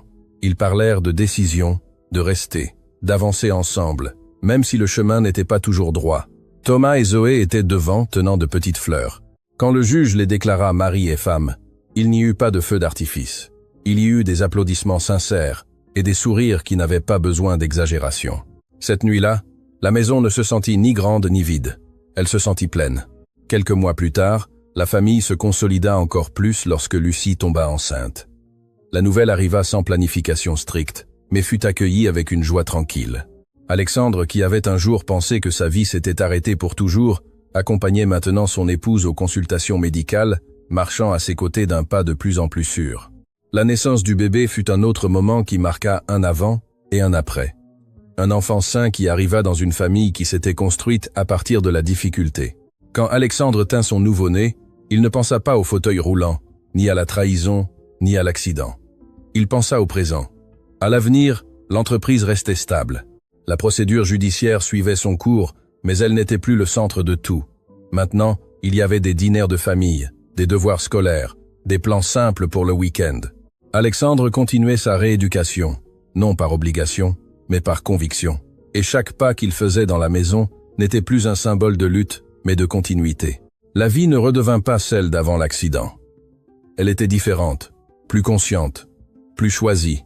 Et tandis que le jardin se remplissait des voix de 3 enfants jouant, Alexandre comprit que le coup qui avait failli le détruire l'avait aussi mené, sans qu'il le sache, vers la famille qu'il n'avait jamais imaginé pouvoir encore avoir. Il semblait que tout avait enfin trouvé sa place. L'entreprise était stable. La procédure judiciaire contre Richard avançait, et à la maison, la vie avait un rythme tranquille. Alexandre marchait de mieux en mieux. Il n'utilisait plus la canne à l'intérieur de la maison et ne la prenait que lorsqu'il sortait dans des endroits très fréquentés. Le bébé avait 6 mois et remplissait chaque recoin de rires et de pleurs. Thomas et Zoé le protégeaient comme un trésor. Lucie semblait plus sereine que jamais. Si quelqu'un avait vu la scène de l'extérieur, il aurait pensé que la tempête était complètement passée, mais la vérité avait encore une dernière pièce cachée. Tout commença par un appel inattendu de l'avocat chargé de l'affaire pénale. Il dit qu'un nouveau témoin était apparu, lié à l'atelier qui avait manipulé le SUV. Ce n'était pas un employé quelconque. C'était l'ancien associé du mécanicien principal, quelqu'un qui avait décidé de parler après que l'enquête ait commencé à exercer une pression plus forte. Alexandre demanda que la réunion soit en personne. Lucie remarqua la tension sur son visage lorsqu'il raccrocha. Ce n'était pas de la peur, c'était le sentiment que quelque chose de plus allait être révélé. Le lendemain, au bureau de l'avocat, l'homme raconta ce qu'il savait. Il confirma que la commande de modifier la valve de frein n'était pas une décision isolée de l'atelier. Il dit qu'il avait reçu des instructions claires de quelqu'un qui avait demandé que le véhicule ait une réponse instable dans certaines conditions, sans laisser de défaut évident lors de vérifications rapides. Alexandre serra les mains sur ses jambes. L'avocat demanda si cette personne avait été Richard. Le témoin secoua la tête. Il dit que Richard n'avait géré que le paiement et la recommandation de l'atelier, mais que la personne qui avait donné l'ordre technique spécifique était une autre personne, une femme. Alexandre sentit l'air devenir plus dense. Le nom mit quelques secondes à sortir de la bouche du témoin, mais quand il le dit, le monde sembla s'arrêter. Valérie. Le témoin expliqua que c'était elle qui avait demandé que le travail soit fait discrètement, qu'elle avait mentionné que le propriétaire du SUV ne prenait plus de décisions claires et qu'il devait assurer une transition de contrôle dans l'entreprise. Il ne parla pas directement de provoquer un accident grave, mais précisa qu'elle cherchait une défaillance qui pourrait être attribuée à des conditions externes. Alexandre resta dans un silence absolu. Tout au long du processus, Richard avait été la cible principale. Il avait admis avoir géré des paiements et caché des informations, mais il n'avait jamais été prouvé qu'il voulait l'accident en tant que tel. Maintenant, l'histoire prenait une autre forme. Valérie ne cherchait pas seulement à freiner la thérapie ou à manipuler les finances, elle avait planifié de l'affaiblir dès le début. Lucie, qui était assise à ses côtés, sentit son cœur se serrer. Elle se rappela chaque regard froid, chaque tentative de la renvoyer, chaque interférence médicale, tout s'emboîtait. L'avocat expliqua qu'avec ce témoignage et les dossiers financiers liés, l'affaire serait élargie. Ce n'était plus seulement de la fraude et de la négligence, c'était une conspiration visant à causer des dommages.